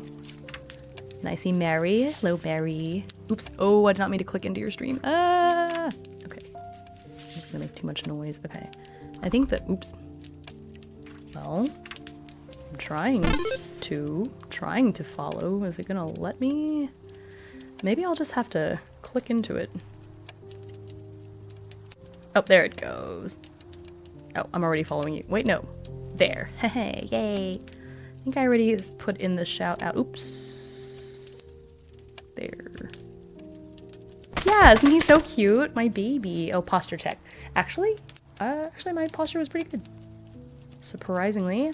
And then, yeah, thank you for the follow as well. Your quest for crafting and conquest begins here. Yeah, that's what we do. But yeah, so this is my baby, Yver. He is an archaeology major. Yeah, he just got to this school. He's very ambitious, works really hard. He's a little bit prickly. He does, I didn't really develop his personality at the beginning. I wanted it to kind of come out naturally as I wrote, and he's a little bit prickly. He's introverted, but not shy, if that makes sense. Like, he'll do what he needs to do, but he's a hard worker. I wouldn't say that he's antisocial, but he doesn't usually go out. It doesn't seem like he goes out of his way to get to know people. Yeah, he's a bit of a bookworm. But yeah, he doesn't always have the flower crown on. It's more for like the aesthetic. Like, this is the cover art, you know? This is what he looks like without it. It's a little more normal. But yeah, so that's Yver. It's my baby. So we are, yeah, he's going through the torture of icebreakers right now. But I think the scene is almost done. I'm going to make another character here in a second so you can see the really cool way this game has you create new NPCs. But yeah, so let's see. I have some nice dark academia music in the background. Yeah, it's going to be a chill time, so if you want to stick around for a little while, that's what we're doing. Okay, so normally the way I do it is I read through the prompt, I kind of talk about what's going to happen, and then I type it out, which usually doesn't take very long, and then I read it out loud to everyone, and then we move on to the next section. That's kind of the cadence of the way these solo RPG streams go. So it's like story time, but there's some quiet times in between, and so I think during the moments where I am typing, that's a really good time to stretch or go grab a snack or something, because it usually takes me a couple minutes to type up the, I don't know, write and type up what's happening. Okay. I love these streams. Thanks, Mary. I'm so glad. I really enjoy them too, and I'm super into this game right now. Okay. All right.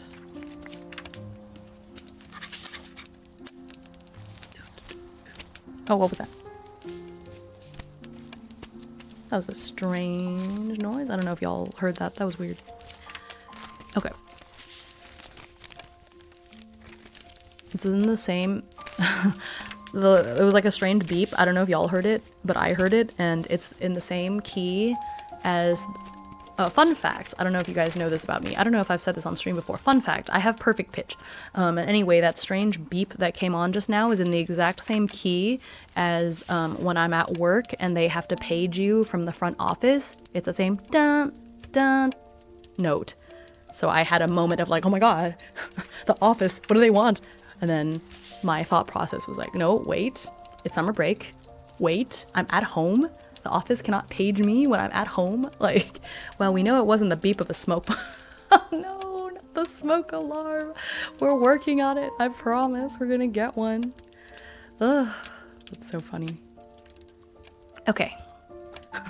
This is so like and then I just got stuck. Is there anything? Okay. I promise. Scout's honor, even though I was never a scout. I can have Scout's honor, right? Okay.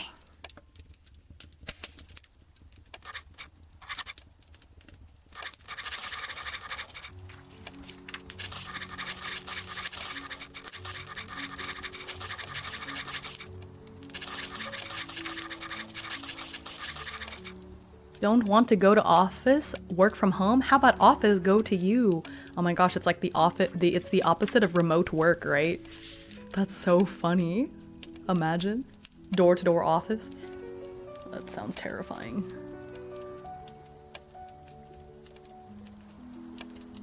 I think I heard about during COVID, there were some principals, because we had to teach from home for a while.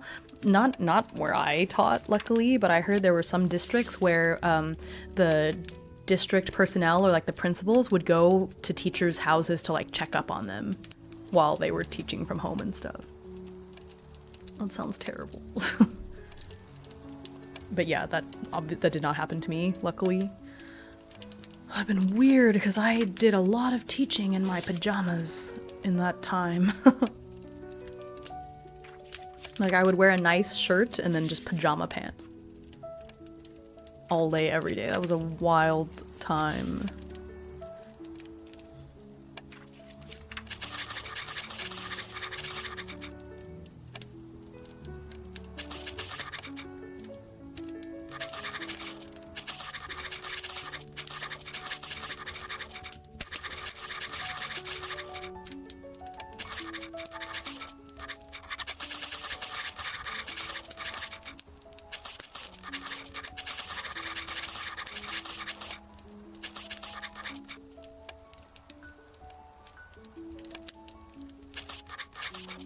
Pajama class is the dream, right?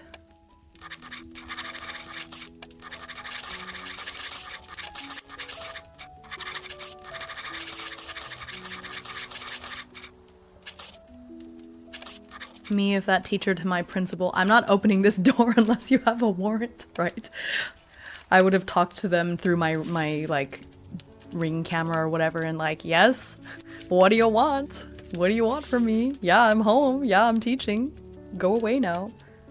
Would have been strange, but also the principal I had at the time was, let's say she was not the most dedicated principal, and so she never would have done anything like that. She could barely be bothered to be at school most days.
Yesterday that we went to that? Yeah.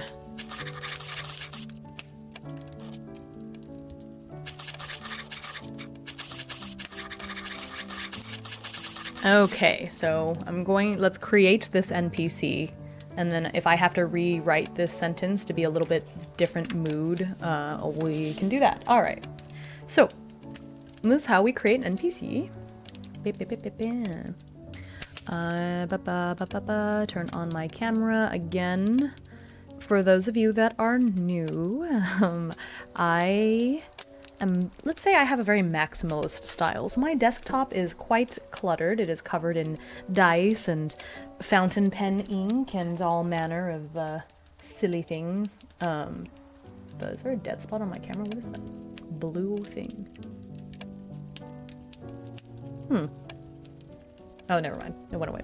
Okay. Anyways, so yes, I have a very messy maximalist desktop. It is a very well-loved desk. I spend a lot of time here. Okay, I'm moving my camera just so I won't have to there. My gosh, pretty dice. Thank you. Yeah, I am a bit of a dice hoarder. I have more of them. This is not my entire collection by any means. These are just the dice that I happen to be using. Thank you. Actually just repainted my nails today. So let's see, it might be I'm quite nope, come on. Focus. There. Thank you. yeah, I think it came out pretty good. This is my first time doing the cat eye style. So it's like magnetic polish. So this is my first time using the magnet to do like a cat eye. So it's like got that diagonal strip.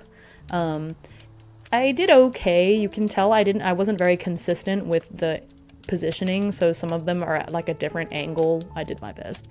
But yeah, so that was, I did that today towards the end of our Fabula Ultima campaign. Yeah.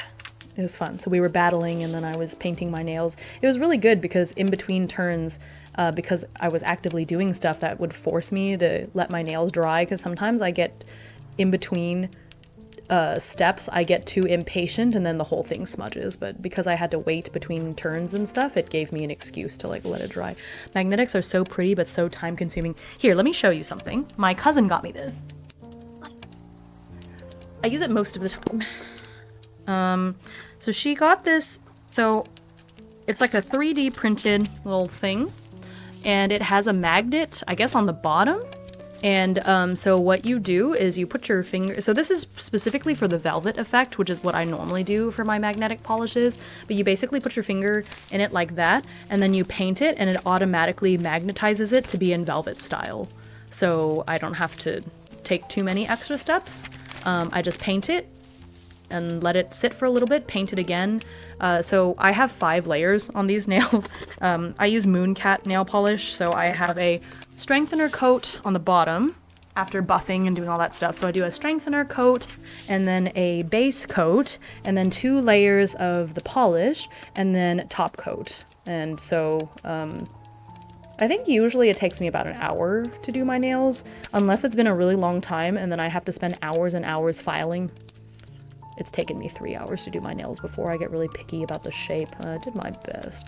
My nails used to be a lot longer, but lately I've been on a pistachio kick, and that pistachios are delicious, but not the best at keeping your nails from cracking and breaking all the time.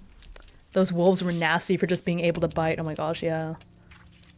But I thought those wolves were a perfect, like, challenge level for us having such a large party. Plus, so many of us are spellcasters. It totally makes sense that we'd have less HP. I thought it was really balanced. It was the right amount of challenge, I think. Maximalist, I've got to start using that. Yeah, right? Maximalist is like that style from, you know, hang on, I have a picture.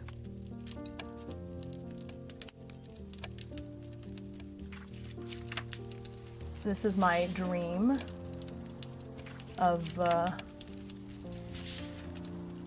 this is what I would love my, hang on.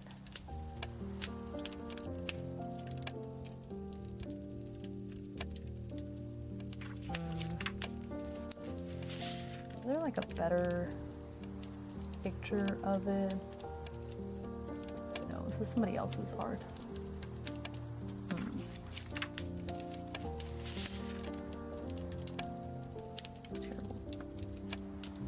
Okay, well, it's close enough. This is the image that's in my head whenever I think maximalist decor, and this is what I long to have, even though it looks terrible. But it's like Howl's bedroom from Howl's Moving Castle. This is maximalist. See, my desk could be so much worse. It could look like that. It could look like this, you know?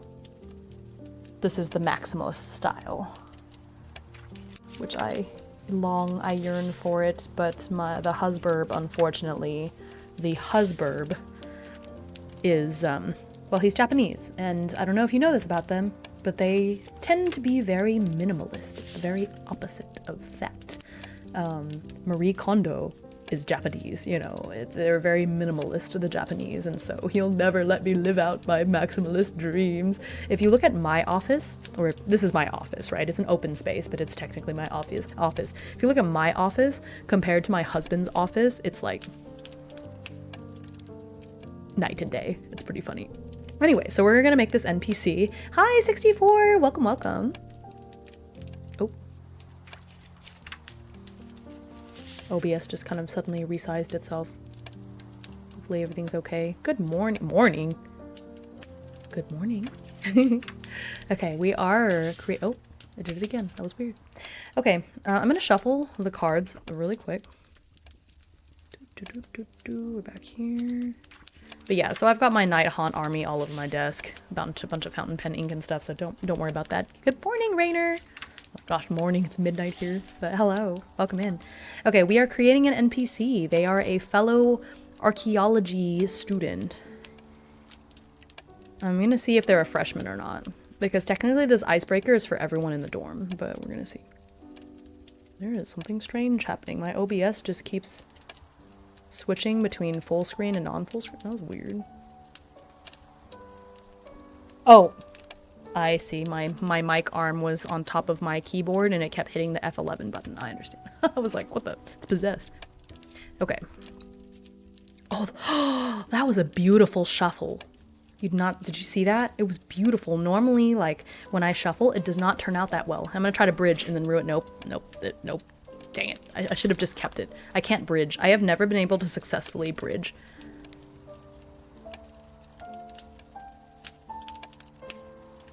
Oh, that was a nice shuffle too.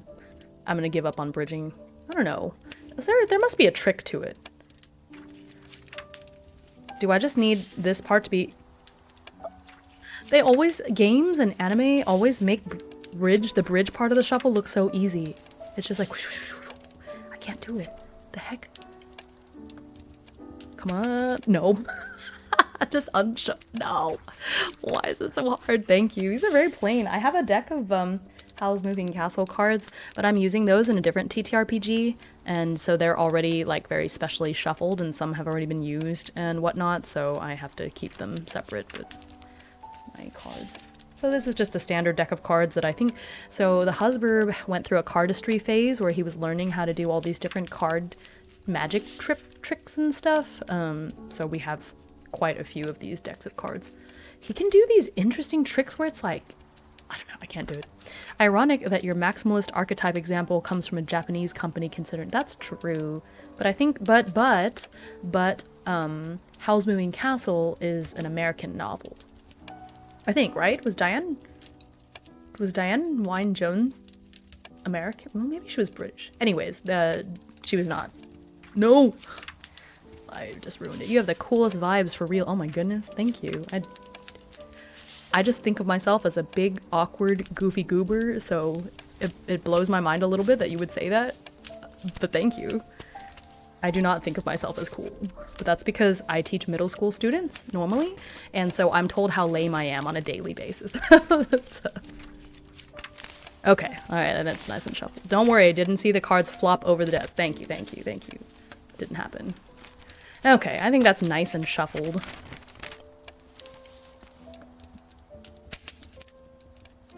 You didn't see that. You did not see that. It's fine. Okay. Oh, thank you for helping teach them. Thank you. Yeah, it's usually get a pretty... Okay, exactly my thoughts when I first met Hime. Oh my gosh, Mary! That's what I thought when I met you too. Cool vibes. Okay, so we're gonna make this NPC. So creating an NPC in this game involves drawing cards, and then we're going to stack them in a Widdershins style. So start with this, and then this. So we stack them like this. It's pretty cool.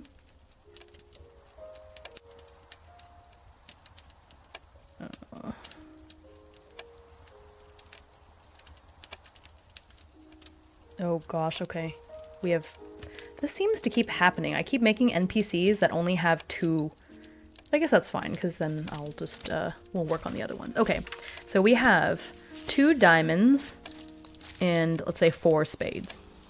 There's only 1 on the ace anyways. So 2 diamonds, 4 spades, and so we use those to determine the character. So each of those results corresponds to a table that's going to tell us about this character. So we're going to go back to the other screen. I'm going to move that back over here. Ooh, my tattoos. Ooh, spooky. Actually, this is the cool one. You know what my mother asked me today when we were at dinner? I had reached over the table and she was like, wait, what animal is that on your arm? I was like, oh, it's a snake. And she's like, oh my gosh, all this time I thought it was an octopus. What? Huh?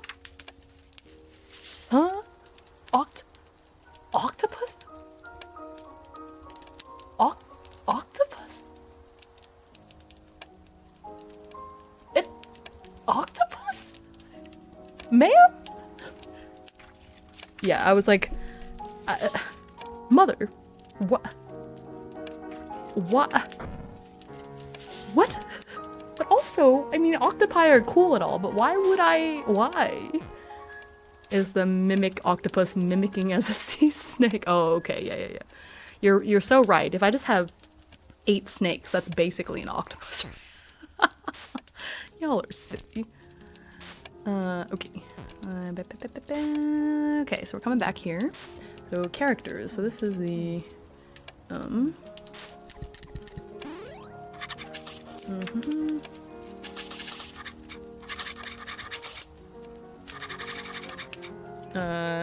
we don't have a name. I'll come up with a name after this. Okay, so this is spades, 4 diamonds, 2 clubs, 0 hearts, 0. So that's gonna be interesting because I think hearts is their appearance. Clubs, I think clubs is motivation. Okay, so we'll just see. Okay, so appearance we don't know. Page 20. That's a real octopus, by the way, and your mom can definitely be tricked by it. Oh, the mimic octopus. Oh, I see what you're saying. Okay. Okay, so we don't have an appearance. Because that's hearts.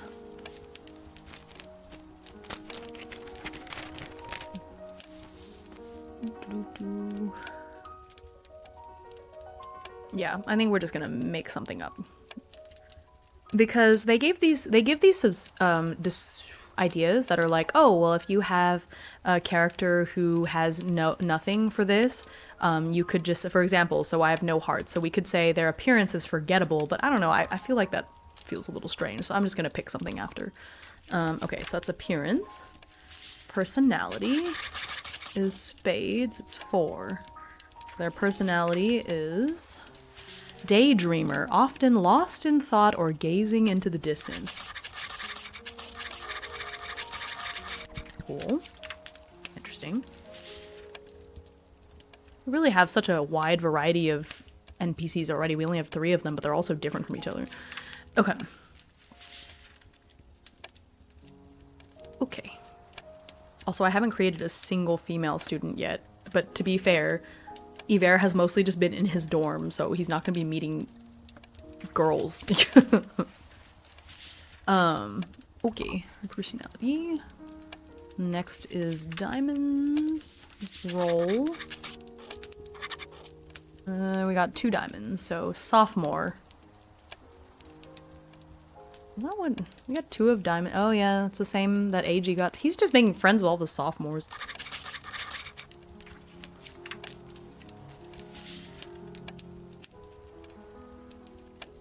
Copy paste because it's the same thing that Eiji had. Okay. And then this last one is motivation. That's the other one that we don't know. Getting nothing for motivation because we didn't get anything for Blake either. Okay. Don't know. Okay, so I'm just gonna pick something off the list that I feel like the vibes.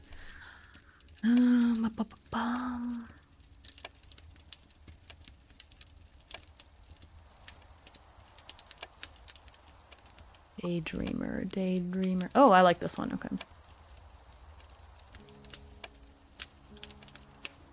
Oh, that doesn't work. Oh, I like this. Okay. We're gonna go with the 9 for appearance. Whereas muted colors and natural fabrics, giving off a harmonious, earth-toned aesthetic. I think that sounds cool. And then for motivation...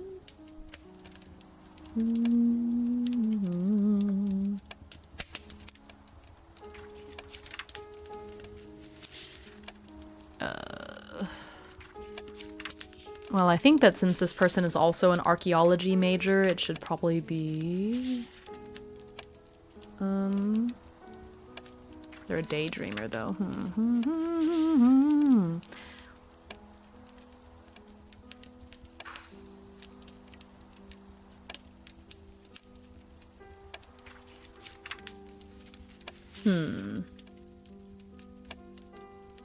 Oh, you know what? I'm gonna pick this one, because I think it could be really interesting.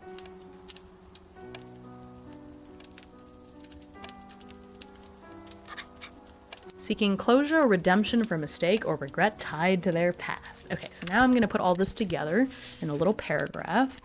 And then we'll... I guess this has to be a man. This has to be a dude since we're in the same dorm. Okay, let me go back to the Tangled Blessings name generator. These are some cool names. Ooh, Tristan. Tristan is a cool name. Tristan.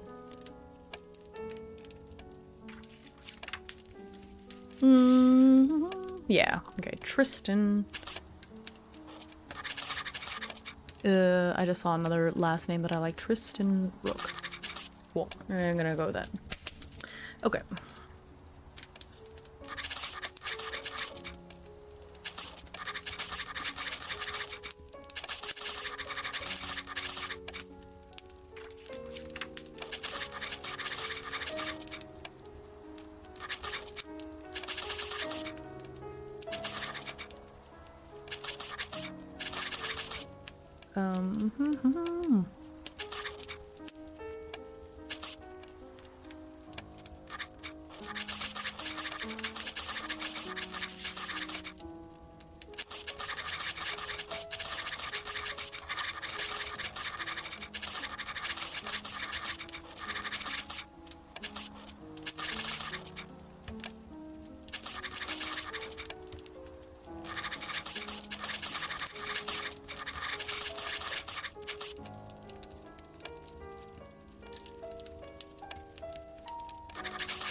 Okay.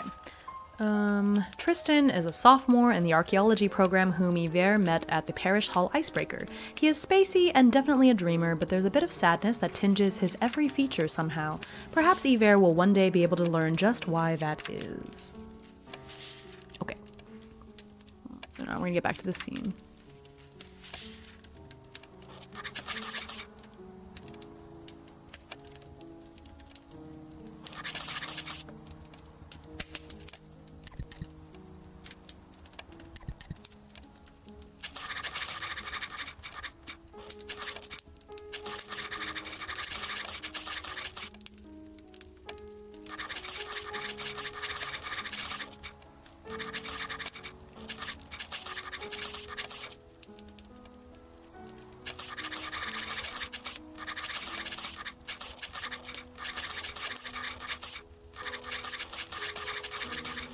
What was that thing called? The showcase? Yeah.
Do do do do do.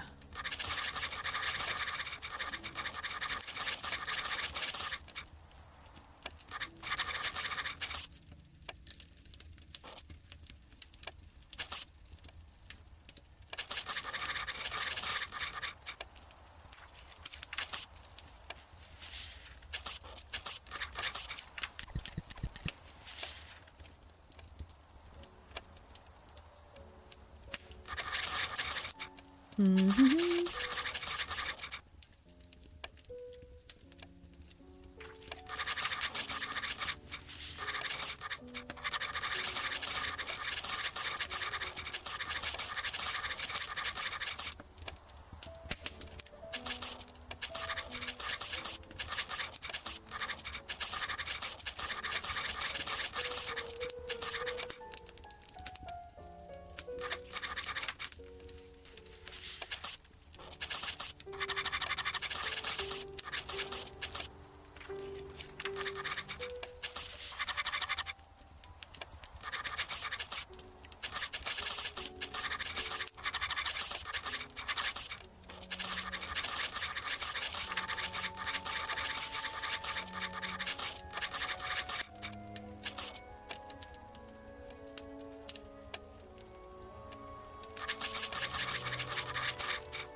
Wait, no, that doesn't make sense.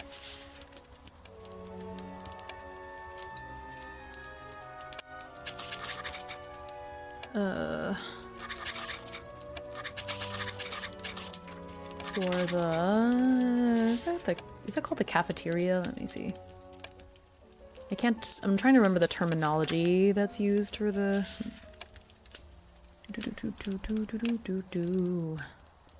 I call it the cafeteria. Cafeteria.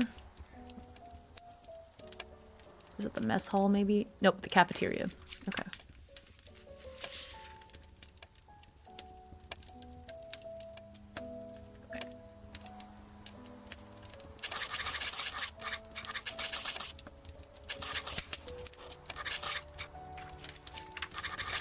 Okay.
Okay, done with this scene.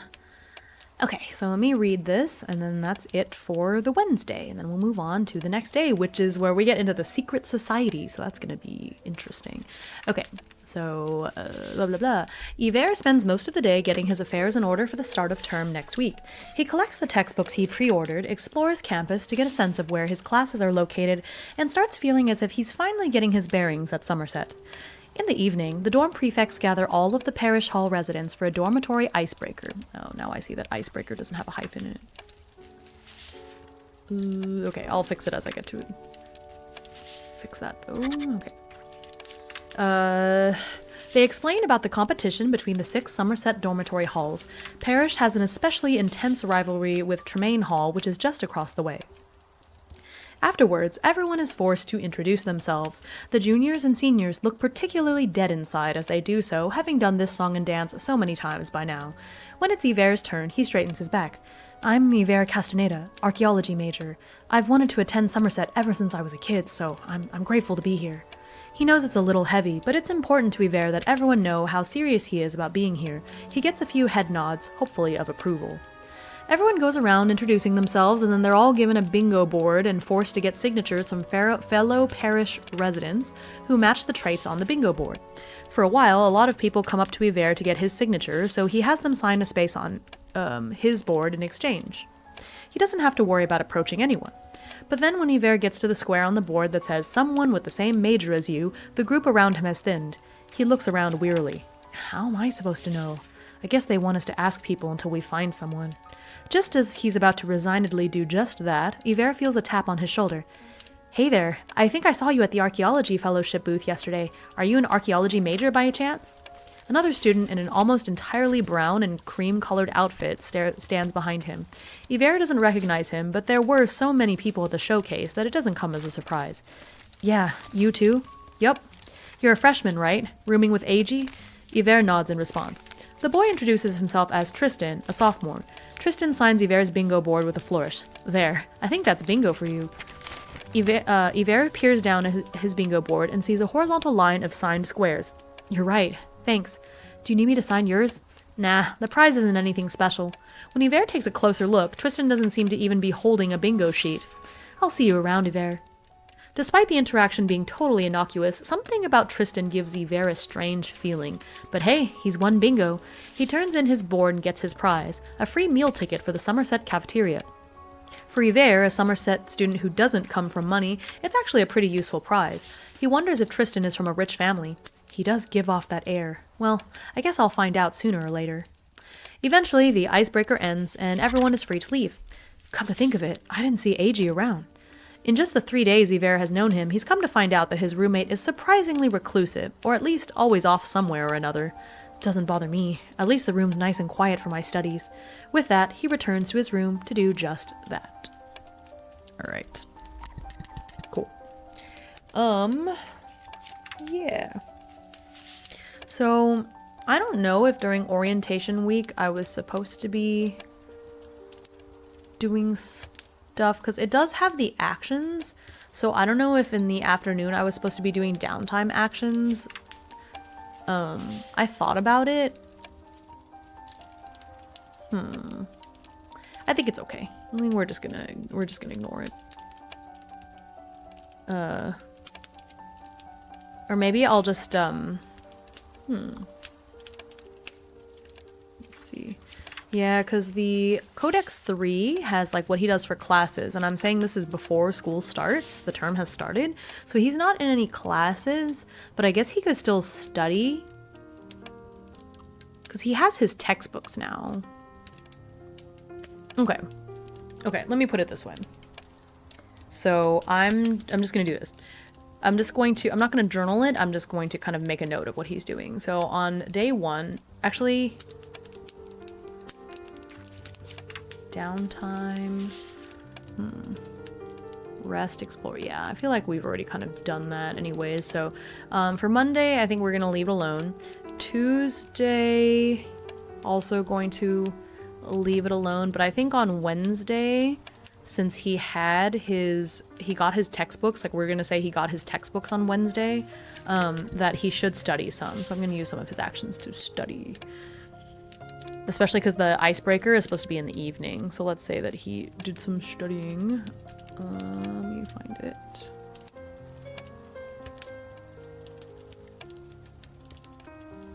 Okay. Class participation. We're not doing that. How do we just get to study? Let me see. Mechanics and gameplay. Oh, okay. Before drawing, they must decide how much effort they invested into their coursework. This effort is counted in how many actions you spent studying or doing coursework, either during the class or during downtime.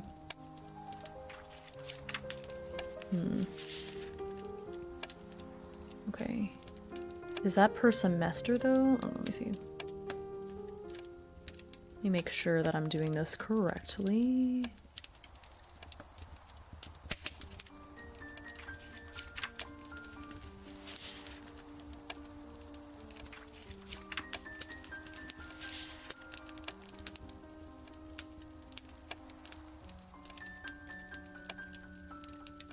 Okay.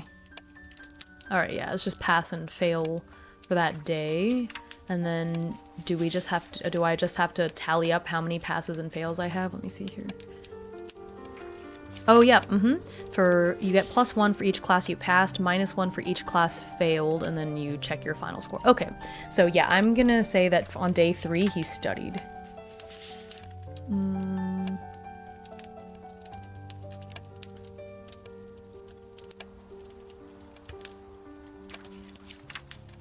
Okay. We have a burnout risk if we take 4 actions studying for the week. During the class? Each class has a blah blah blah. How much effort they invested into their coursework. I guess it's just for that day. Why not 5 action studying? Well, there is 4 plus, so I could take 5. But then there's like a reward where there's like an overexertion thing. But I'm trying to make sure I'm doing this part correctly.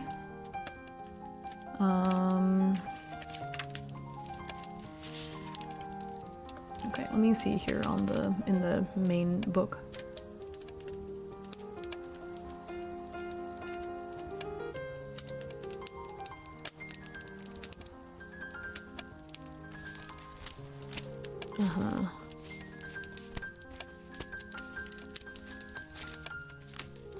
Yeah, okay, so it says you get 6 actions in the morning in which you can study, but I'm gonna say he took a couple of actions to go get textbooks.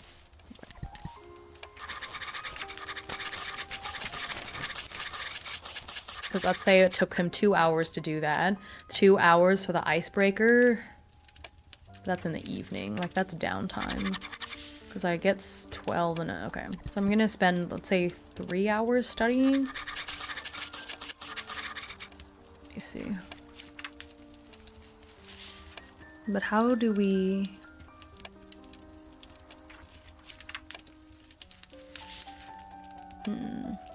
Each course has a difficulty rating. To pass, students must draw a card, match, or exceed. Before drawing, they must decide how much effort they invested into their coursework.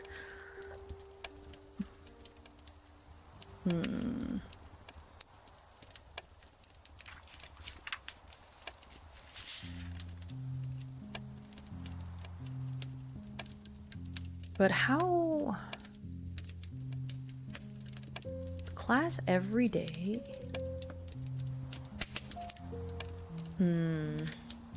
So I'm not sure, because the thing is, I'm only in... Oh, that's the wrong one. Okay. I'm only in 3 classes. Which doesn't feel quite right for the degree thing, but you know what? We have the practicals too. So actually, if I think of it that way, I'm in 5 classes. Okay. Okay, I need to plan out his actual class schedule. Let me make a table.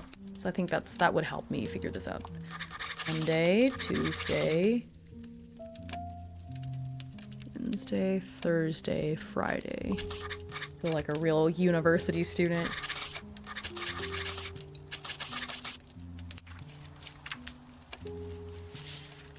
Yeah, okay.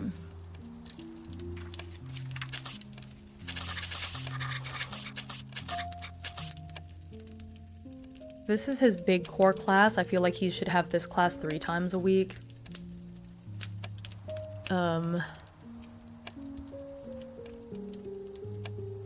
Dating techniques and chronology. Maybe twice a week. I'm making this feel very university-like.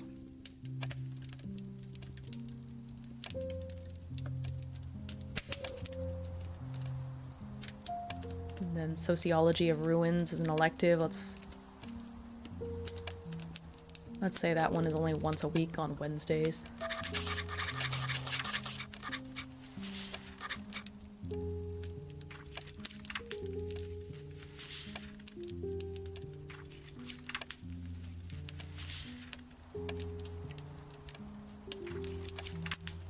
Okay, so practical, maybe twice a week.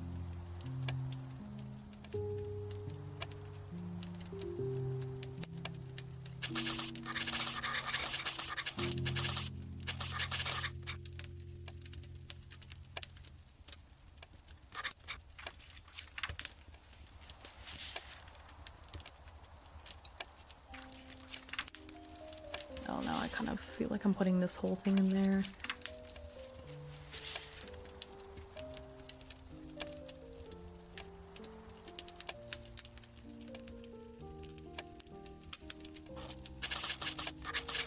Okay.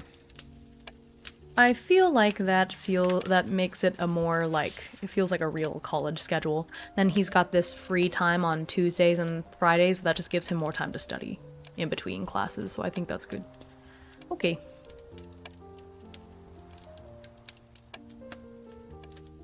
So if we say each of these is 3 hours, maybe? Then that's not, no, because if I think about 3, 6, if I think about his classes, right? 5. It was 3 hours a week. I think the practical is also 3 hours. Like my college credits are 3 credits. 3 credits. So it's only once a week, but it's 3 hours long. And this is 3, it's a core class.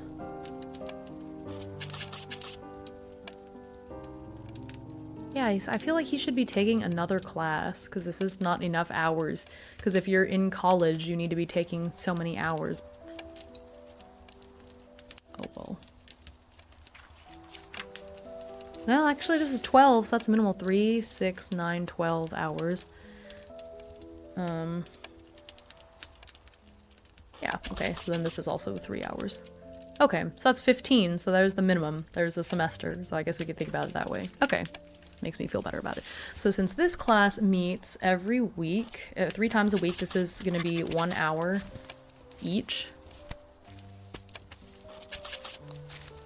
I'm really putting thought into this. But then the dating techniques and chronology, because it only meets twice, each of these is an hour and a half. Sociology of Ruins only meets once, so it's... Yeah, no, that's not gonna work. I think Sociology of Ruins should also meet twice a week.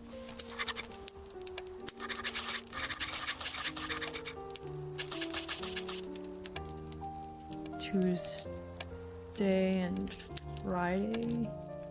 It's kind of a weird...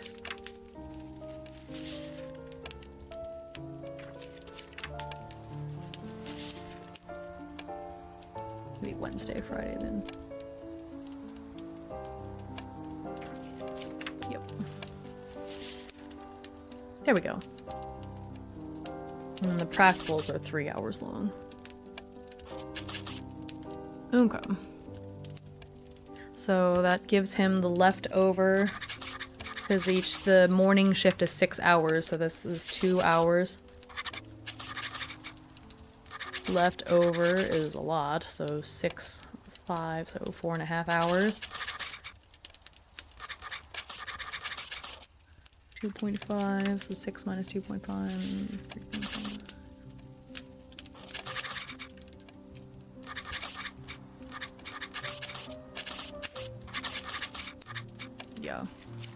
Yeah, he has less time on Thursdays. Thursdays always a stinky day. And then left over here. Cool. Alright, so that kind of tells me, that gives me some idea of like how much time I'm gonna have to... yeah. Because that's gonna be time for my other actions.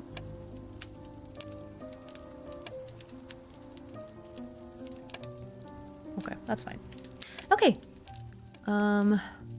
So let's have him study for Principles of Archaeology Excavation. We know that that's going to be like a big class for him. It's important, so let's say that he spent 3 actions studying for Principles of Archaeological Excavation.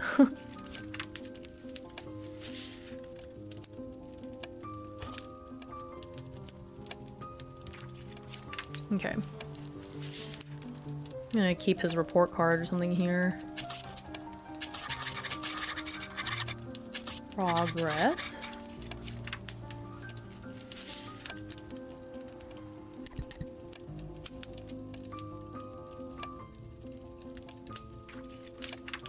Well, the practical is just part of the class. This just makes me feel better about it.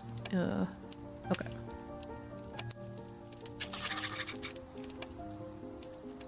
S. Fail. This I'm gonna use. Where's my solo RPG toolkit?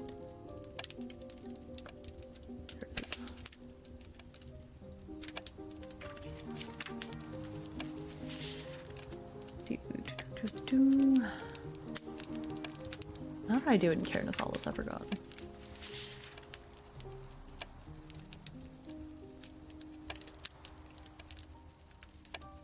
Oh, okay, yeah.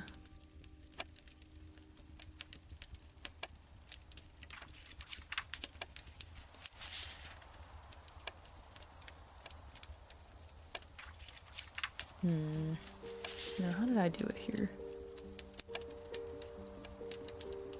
No, I think it has to have a certain number of tabs in front of it.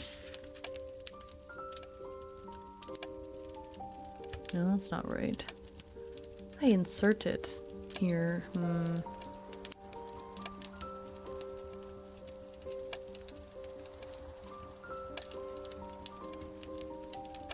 Why won't it work? Is it because it's in a table?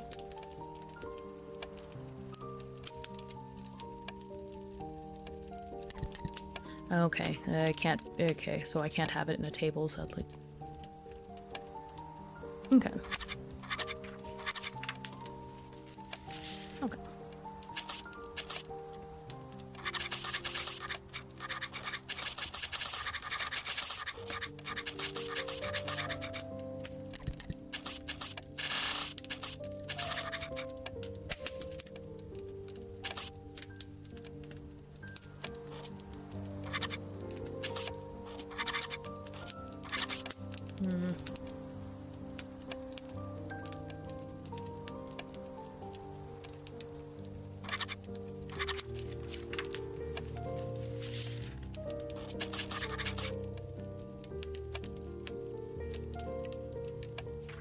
Let's do this.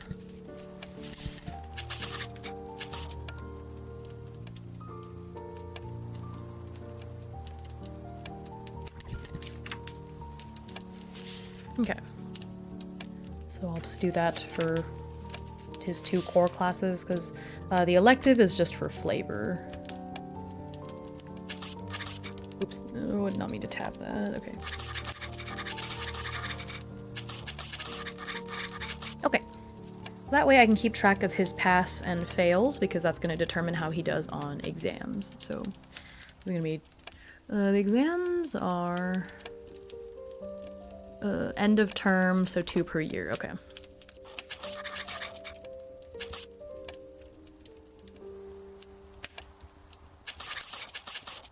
Okay. So that's there. Research projects. This requires 5 actions spread throughout the year. Okay.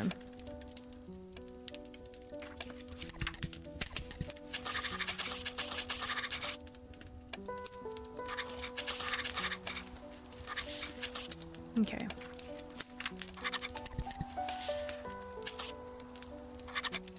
There's that little...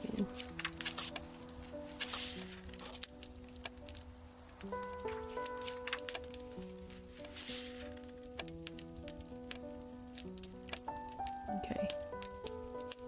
Capstone project is the final academic test. For each completed research project... Oh. Oh, okay, that's at the end. It says 3 years, but I'm gonna do 4 years? Because it keeps saying, like, the degree takes 3 years, but... I guess it's fine. I'm just confused, because it says 3 years for all these projects, but then in, like, the role list, for example, it has sophomore, junior, senior, so... Is it 4 years or 3 years? I'm just gonna keep it as the 4th year project. That's weird. I'll ask later. Okay. Okay, so I think I've got that. We want to do a research project each year and then work towards the last one, the last year, so... Okay. The capstone project is at the very end. I think that's good. I think I got all that. Okay, so now we have his schedule. If I misspelled that. Yeah. Okay, so we're gonna spend 3 hours studying for the principles of archaeological excavation.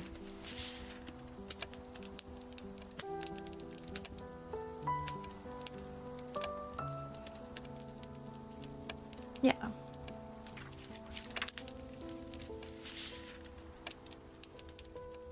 Because I'll have some time to study tomorrow.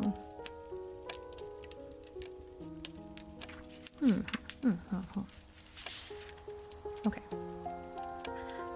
Okay, so we did that. So I think that's enough for my time for that day. Cool. Okay, so we finally get to Thursday. It's the sponsor and the society, the secret society stuff. Okay, let's see. All right. Read this section. Okay. All right. This is... Okay. The note was waiting on your desk, unsigned, but unmistakably intentional. It led you here, to a dusty and clearly unused classroom where your society sponsor awaits. Okay.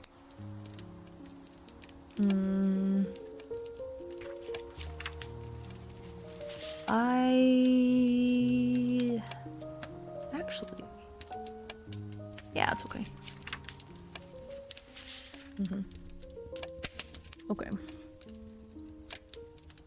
The society initiation, I think, should be in the evening. So I'm gonna say this gives me some time to study. Okay. So I'm gonna study for my other class. So I have 3 hours in both of them. I think that makes sense.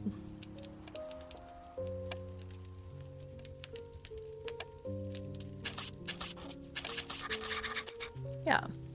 So 3, 4, 5, 6, 7 for the day, and I think that's okay. So we have a little bit less in the evening. Okay.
Okay.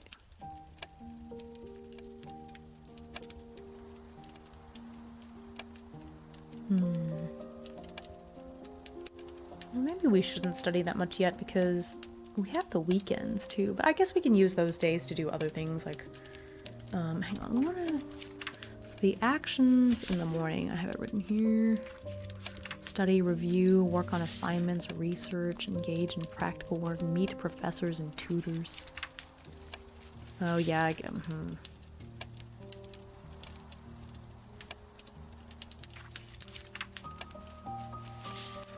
Huh.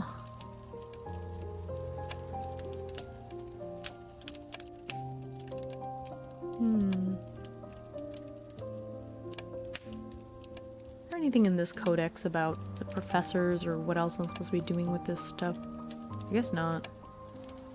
Okay.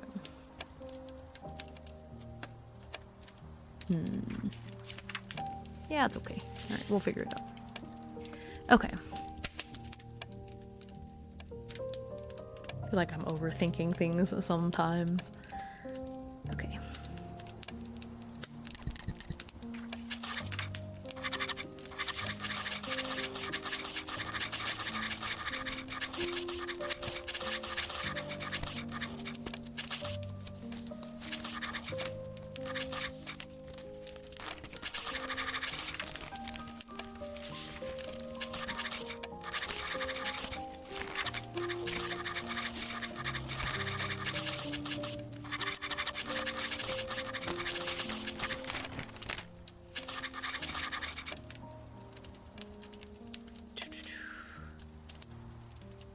This is some socializing too. Okay, so he runs into ba, ba, ba, ba.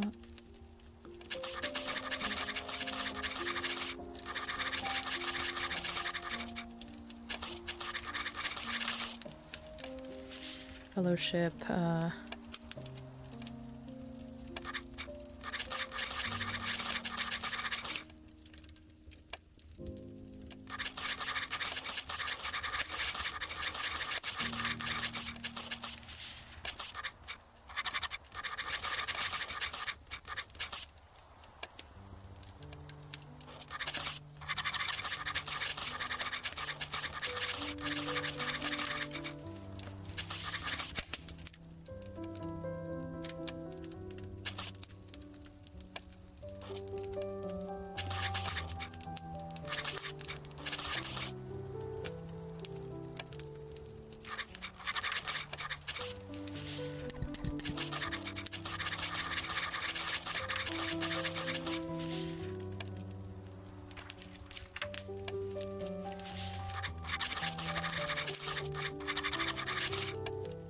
okay. As per the foundational charter.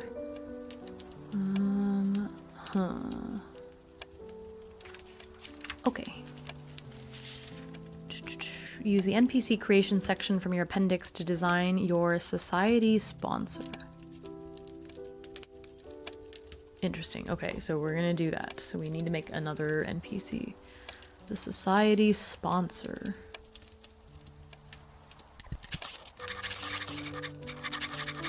Okay.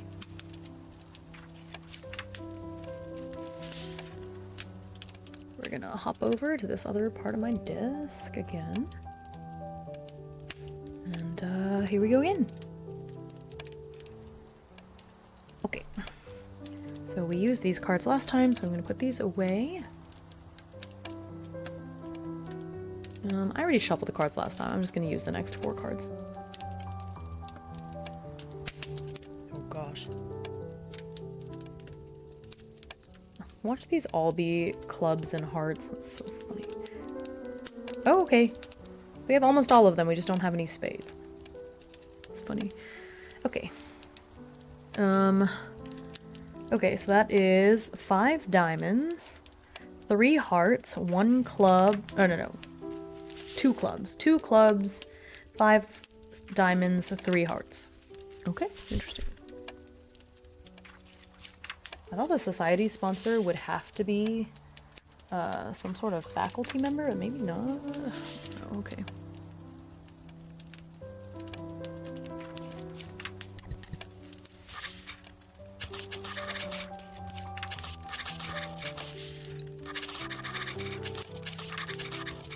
Okay. So let's put this together.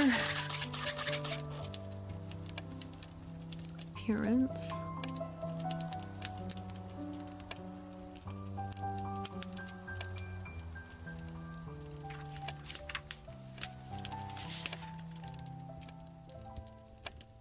Hearts 3. Casual and laid back, often seen in worn sneakers, jeans, and simple graphic shirts. Interesting.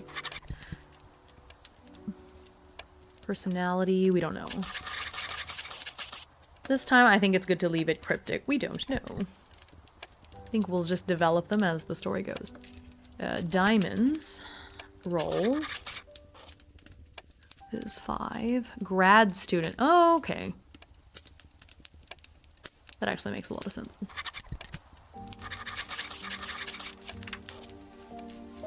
Motivation is clubs.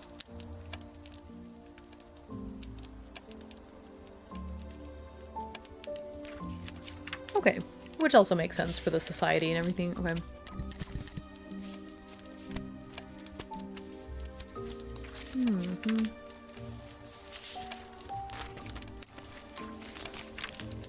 Okay. Let me go back to the...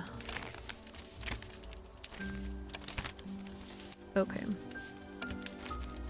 Define your society sponsor. Question do you... Okay. Okay. Just give a name. Let's make this one a woman. We haven't had a woman this whole time, so let's make one.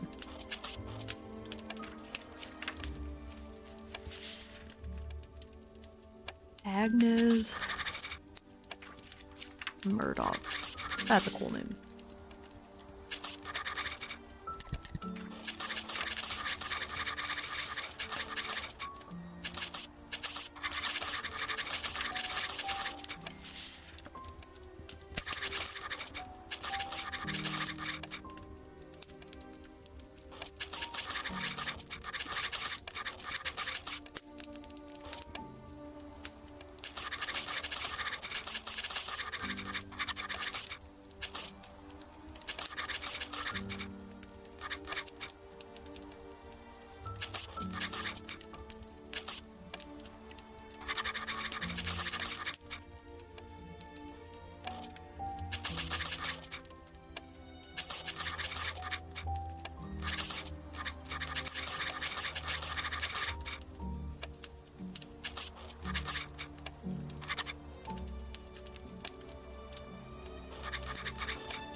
Heard about him from Blay.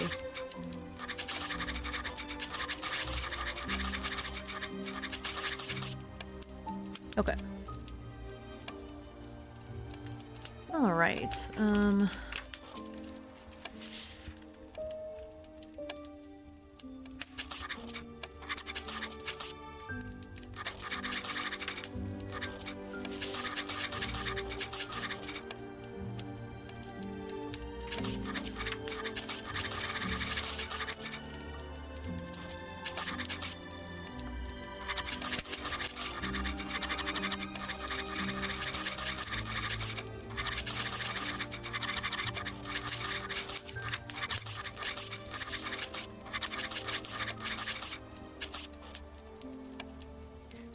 Okay, to discuss a unique opportunity.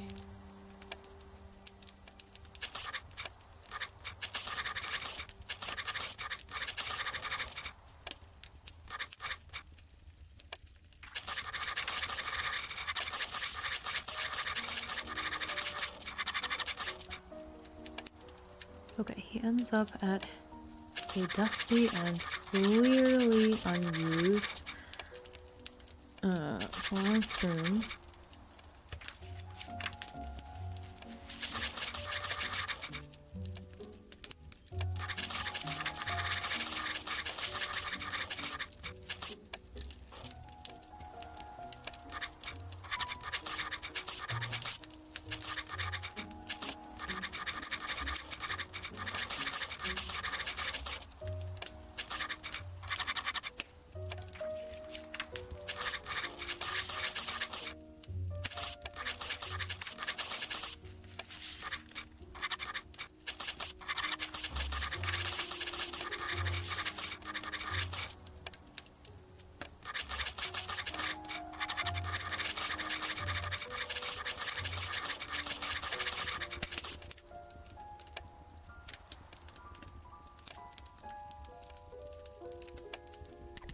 Okay.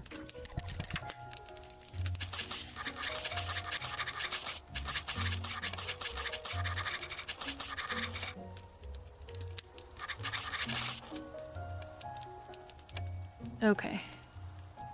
I think here we have to finalize the details of the secret society.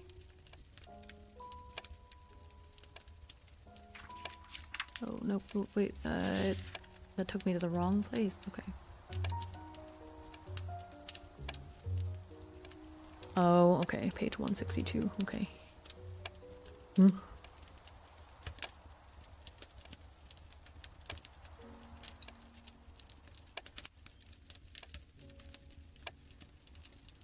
Okay.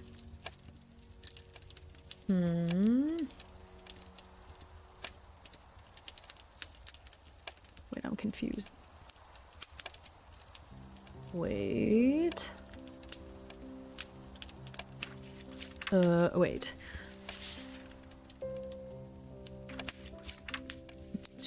from your design your society sponsored, finalize the details of the secret society. This would be the appendix. Okay. Appendix. Spades. So if I go to the spades appendix, creating NPCs. Oh, I've been pulling from the wrong... Okay, oh. Okay, so there's different NPCs for the different suits. Wait. Okay, hang on. That doesn't... I'm confused.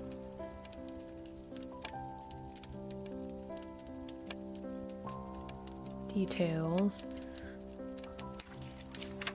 Oh, there's specialized NPC tables for more thematic characters. You can also use those alternative tables for... Ah, okay.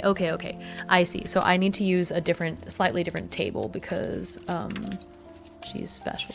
I see now. Okay, so let me fix this a little bit. So appearance, hearts 3. Okay, so she has thin, bony hands that seem too delicate for their size. Spades, we don't know.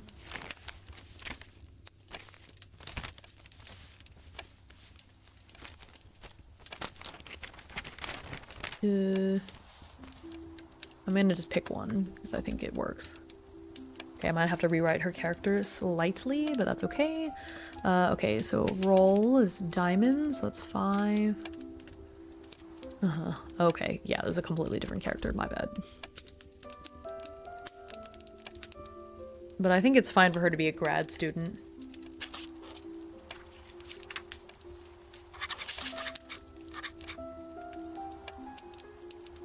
Yeah, I'm gonna do that. The motivation is clubs 2. Okay. Okay. Cool. There's a completely different character. Let me, So she's not in the archaeology program, because she's not in the... That's fine. So I had put her in the same program, but that actually doesn't make any sense. So let me see. I think she should still be in the same one, but since she's a cipher clerk, it probably makes sense for her to be in cryptography or something.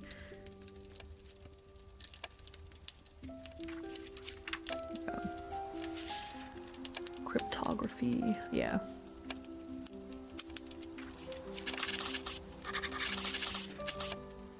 Yeah, okay.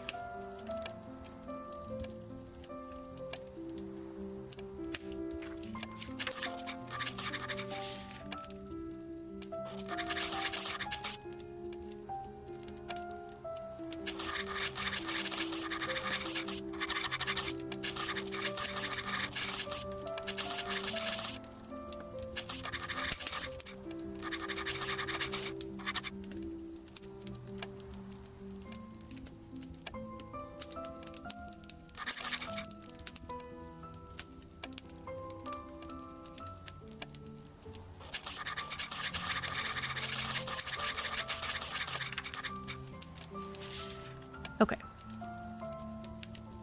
So it changed her a little bit. But I think it's okay for us not to know some of this stuff about her being a cipher clerk, because she's not going to tell us everything.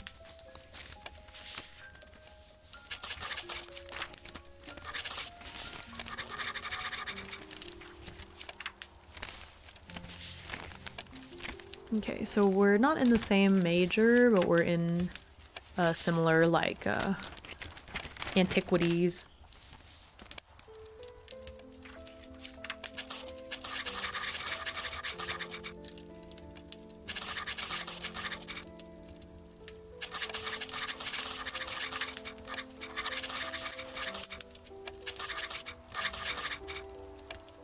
School of Antiquities.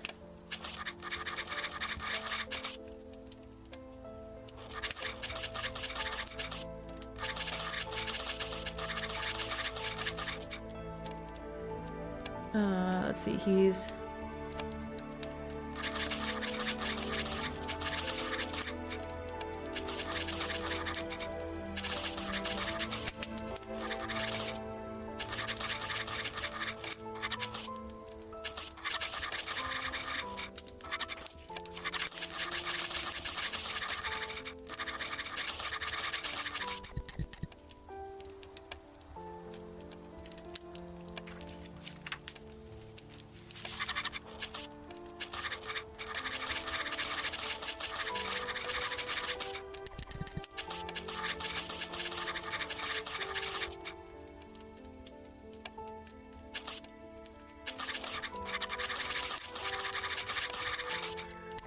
Okay, is there... Drawing on the choices you made in the foundational charter. Okay, so we have this stuff about the society. This is just where he's learning about it.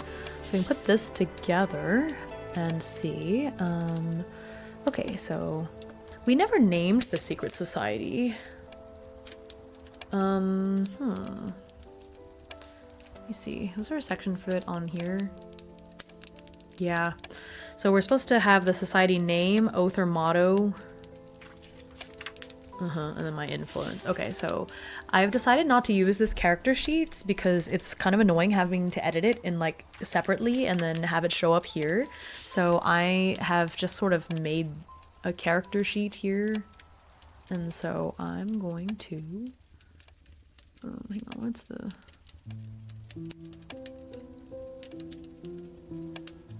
How do I change what's here?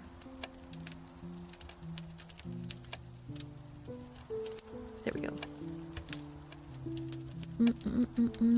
Character sheet.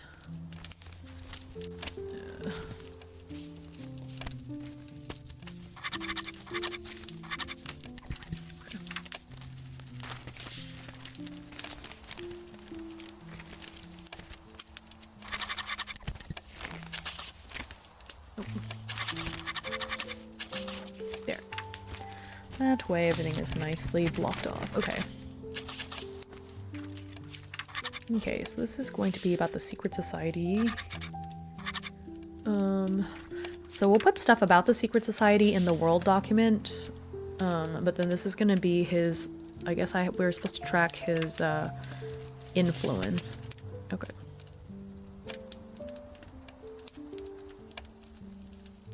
Okay, secret society, sponsor, and influence we're going to leave here.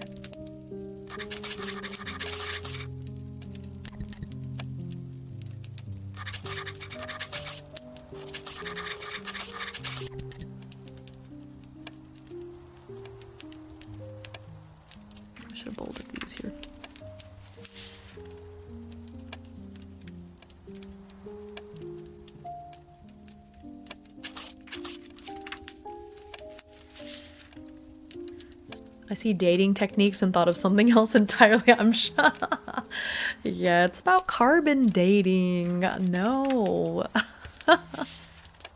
I'm sure we're going to have some of that too. It's just probably not going to be covered. Well, I don't know. Are we going to be dating in class? Maybe. Okay. Is, what is that, influence? Make this. No. There. So we got all that. Okay. Oh, I should have the resistance, energy, and health.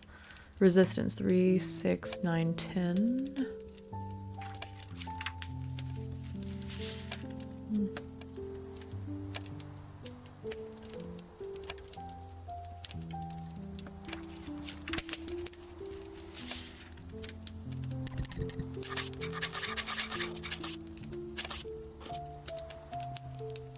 Resistance, energy, and health. Energy, health.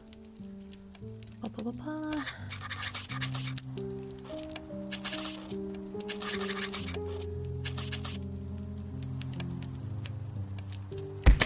Hydrate. Oh, thank you. Yes, yes. Oh, here's it. My sparkling water is quite flat now. That's all right.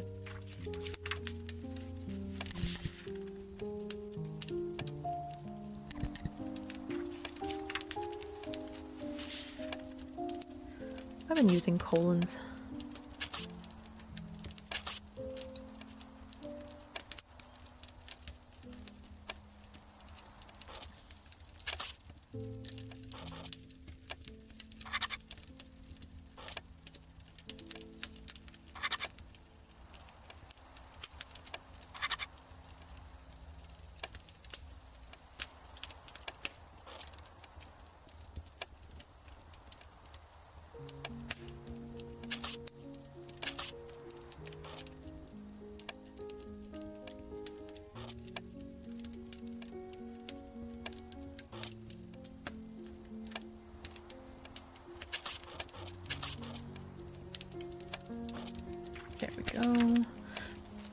Oh, this looks, wow, this looks cool. Wow, straight to ads after commenting. Thanks, Twitch. Oh my gosh, I'm so sorry. Ugh. So sorry.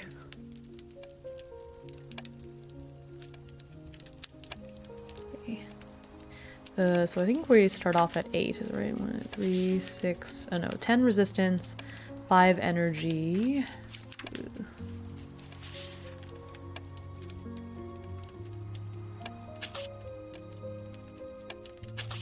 Bad things happen if these reach 0. I think health is 8. 2, 3, 4, 5, 6, 7, 8. Okay. Keep clicking into the wrong file. There we go. Okay. So that's that. I'm just trying to remove this character sheet's importance. Okay. Okay, so if the society information, we do want the name, the oath. We already have the history, so the name of the society and then the oath or motto. Cool, and then we'll be done. Secret society. Okay. Name, oath, motto. Okay. Well, let's see. It's about pure knowledge and intellectual freedom. So what is a good name? Let's see. I feel like it's like the... let me see.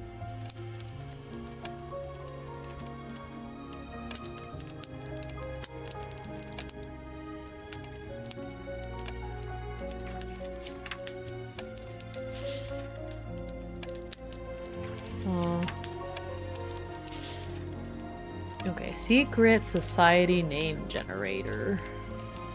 Secret order and society. There we go. In the fantasy name book. Here we go. I'm just gonna hit a couple of these. The Order of the Velvet Mind. That's a little strange. Order of the Tranquil Ink. Viridian. The Order of the Viridian Ambition.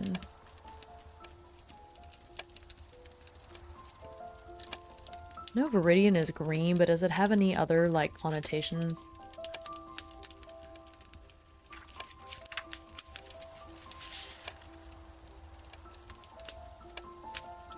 Oh, it comes from the words verdant, meaning green and growing, and veritas, which means truth. Okay, that's perfect. It's the society. It is a secret society, so the Society of the Viridian Ambition.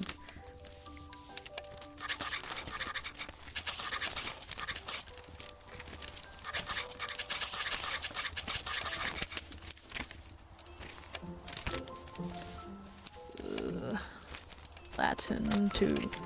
I'm gonna use Google Translate for Latin. Or maybe we'll do Greek.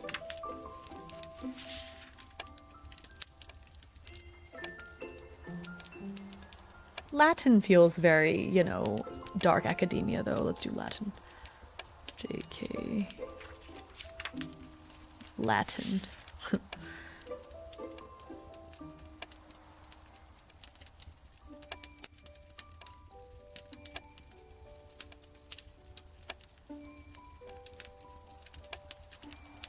This is, okay. Veritas nos liberet. The truth. The truth, okay. May the truth set us free. Okay, I think that's pretty cool. So it's the Society of the Viridian Ambition. They seek pure knowledge and intellectual freedom.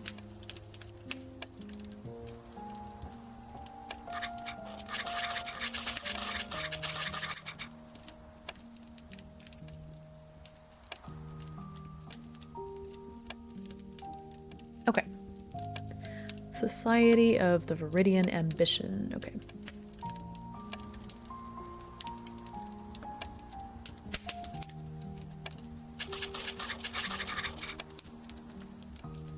Okay.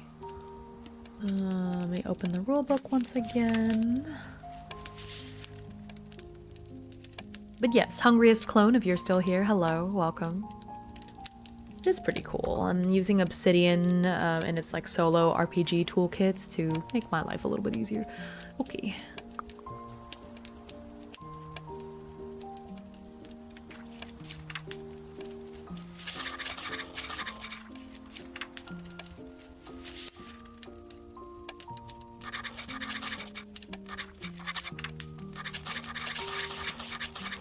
Working on a fun one at the moment. Nice. More fun than being a canon?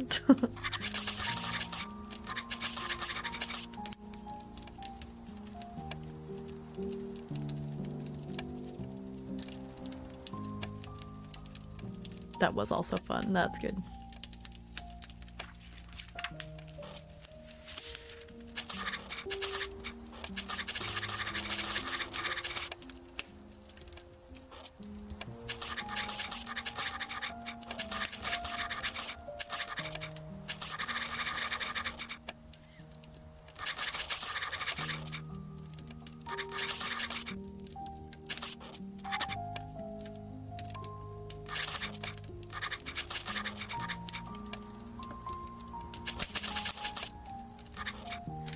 Which focuses on freedom, intellectual freedom.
Oh.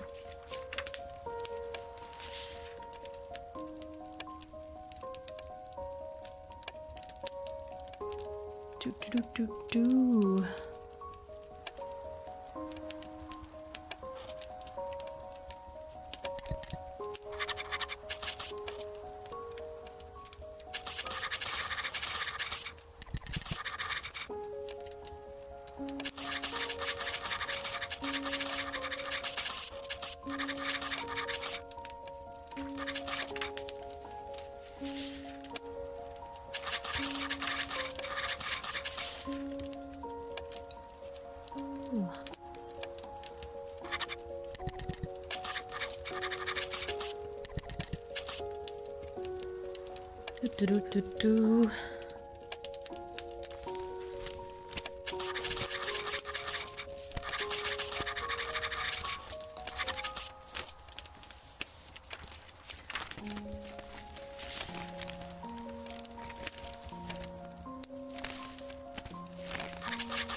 Surely nothing that you won't be able to handle.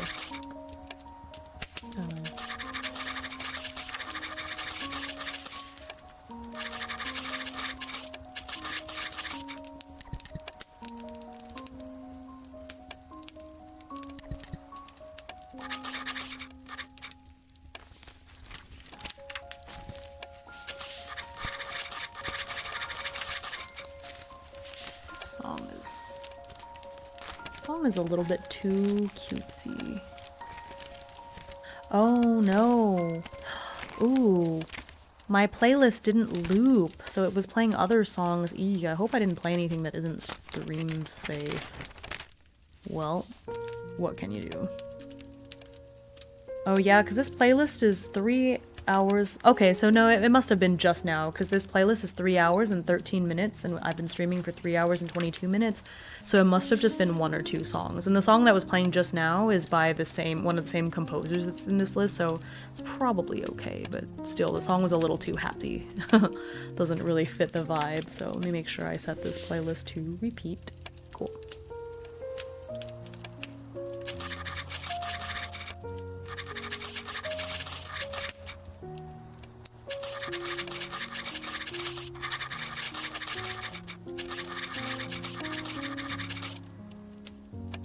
Oh no, don't look, John Twitch.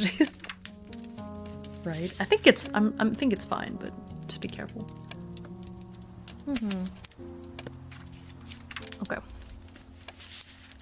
Okay. That was very long. No, that's the sponsor introduction. I did also have to pause to like finalize stuff about the society, so that took a little while, but let me read this section now. Okay. Yver spends the entire morning studying. Though he doesn't have the syllabi for his classes yet, he has the textbooks and can at least leaf through them to get a sense for what he ought to know before classes start properly. He doesn't know how much time will be spent pursuing opportunities with the Archaeology Fellowship. Best to get some studying out of the way now so I can have time for what they might ask me to do. Oh, welcome in. Thanks for the follow. Apothecary Pickle. Oh my gosh. That's cool. Sounds like you'd be good friends with Mary. Oh, once again, Eiji is nowhere to be seen. After yep, there. Just Mary has been summoned. Once again, Eiji is nowhere to be seen. After finishing his notes, Yver leaves the room to get some lunch in the cafeteria. He runs into Blake there, who allows him to sit at their table, and then gives Yver some information about a fellowship expedition this weekend. Obviously, Yver doesn't pass up the opportunity. See you there, then, Blake says with a smile. When Yver returns to his room, there's a note on his desk. It's an unsigned invitation from an unknown sender, asking him to meet the person somewhere to discuss a unique opportunity. Intrigued, Yver decides to follow the note's instructions. He ends up at a dusty and clearly unused classroom in a building that he doesn't have any classes in. Sitting cross-legged on one of the tables is a young woman with wavy auburn hair and thick-rimmed glasses. She brightens when she sees him and hops off the table. Yver Castaneda, correct? I'm Agnes Murdoch. I'm a grad student. We're not in the same program, but we're both part of the School of Antiquities. Good to meet you. She proffers her hand, which Yver shakes. He's shocked at how thin her hand is. He can practically feel every individual bone. When he lets go, it's perhaps with a little too much enthusiasm. You must be wondering why I've called you here. Hello, by the way. Yes, I have to admit that I'm more than a little confused. I'm here to invite you to join the Society of the Viridian Ambition. You are ambitious, are you not? Yver agrees hesitantly, and Agnes goes on to talk about this secret society which focuses on intellectual freedom and the pursuit of the world's many mysteries. I'm honored by the invitation, of course, but I have to ask, why me? I can see the flame in your eyes. You came to Somerset seeking something, didn't you? Something beyond the piece of paper you'll get a few years from now. Yver gulps, more than a little nervous at having been seen through by a complete stranger, but Agnes's words hold an irresistible allure. You're not wrong. Agnes's lips curl into a satisfied smirk. So join us. The initiation's tonight. So soon? We can't begin our work soon enough. There will be a few trials, of course, but surely nothing that you won't be able to handle. Better not make me look bad for sponsoring you, freshmen. Agnes saunters out of the room without looking back once, surely fully confident that she'll be seeing Yver soon. Yver again. Soon.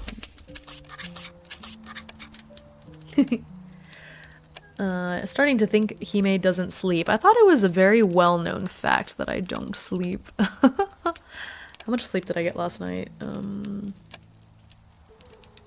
says 4.5 hours. Yeah, I don't sleep. It actually is pretty known, yes. It's not a secret. It's good to meet you all too. I wasn't expecting to cause such a stir. Well, my friend here does really appreciate pickles. I love the apothecary pickle because that makes me think of like, you know, an apothecary's little hut in the woods, and you've got all these jars with like skeletons and stuff in them, but then one of the jars suspiciously just has a big pickle in it. Somehow sticks out. amongst all the bric-a-brac. I get the sleep you miss, heh. Yeah, goblin, you sleep a lot. It's good. Good for you. As you should. I can't.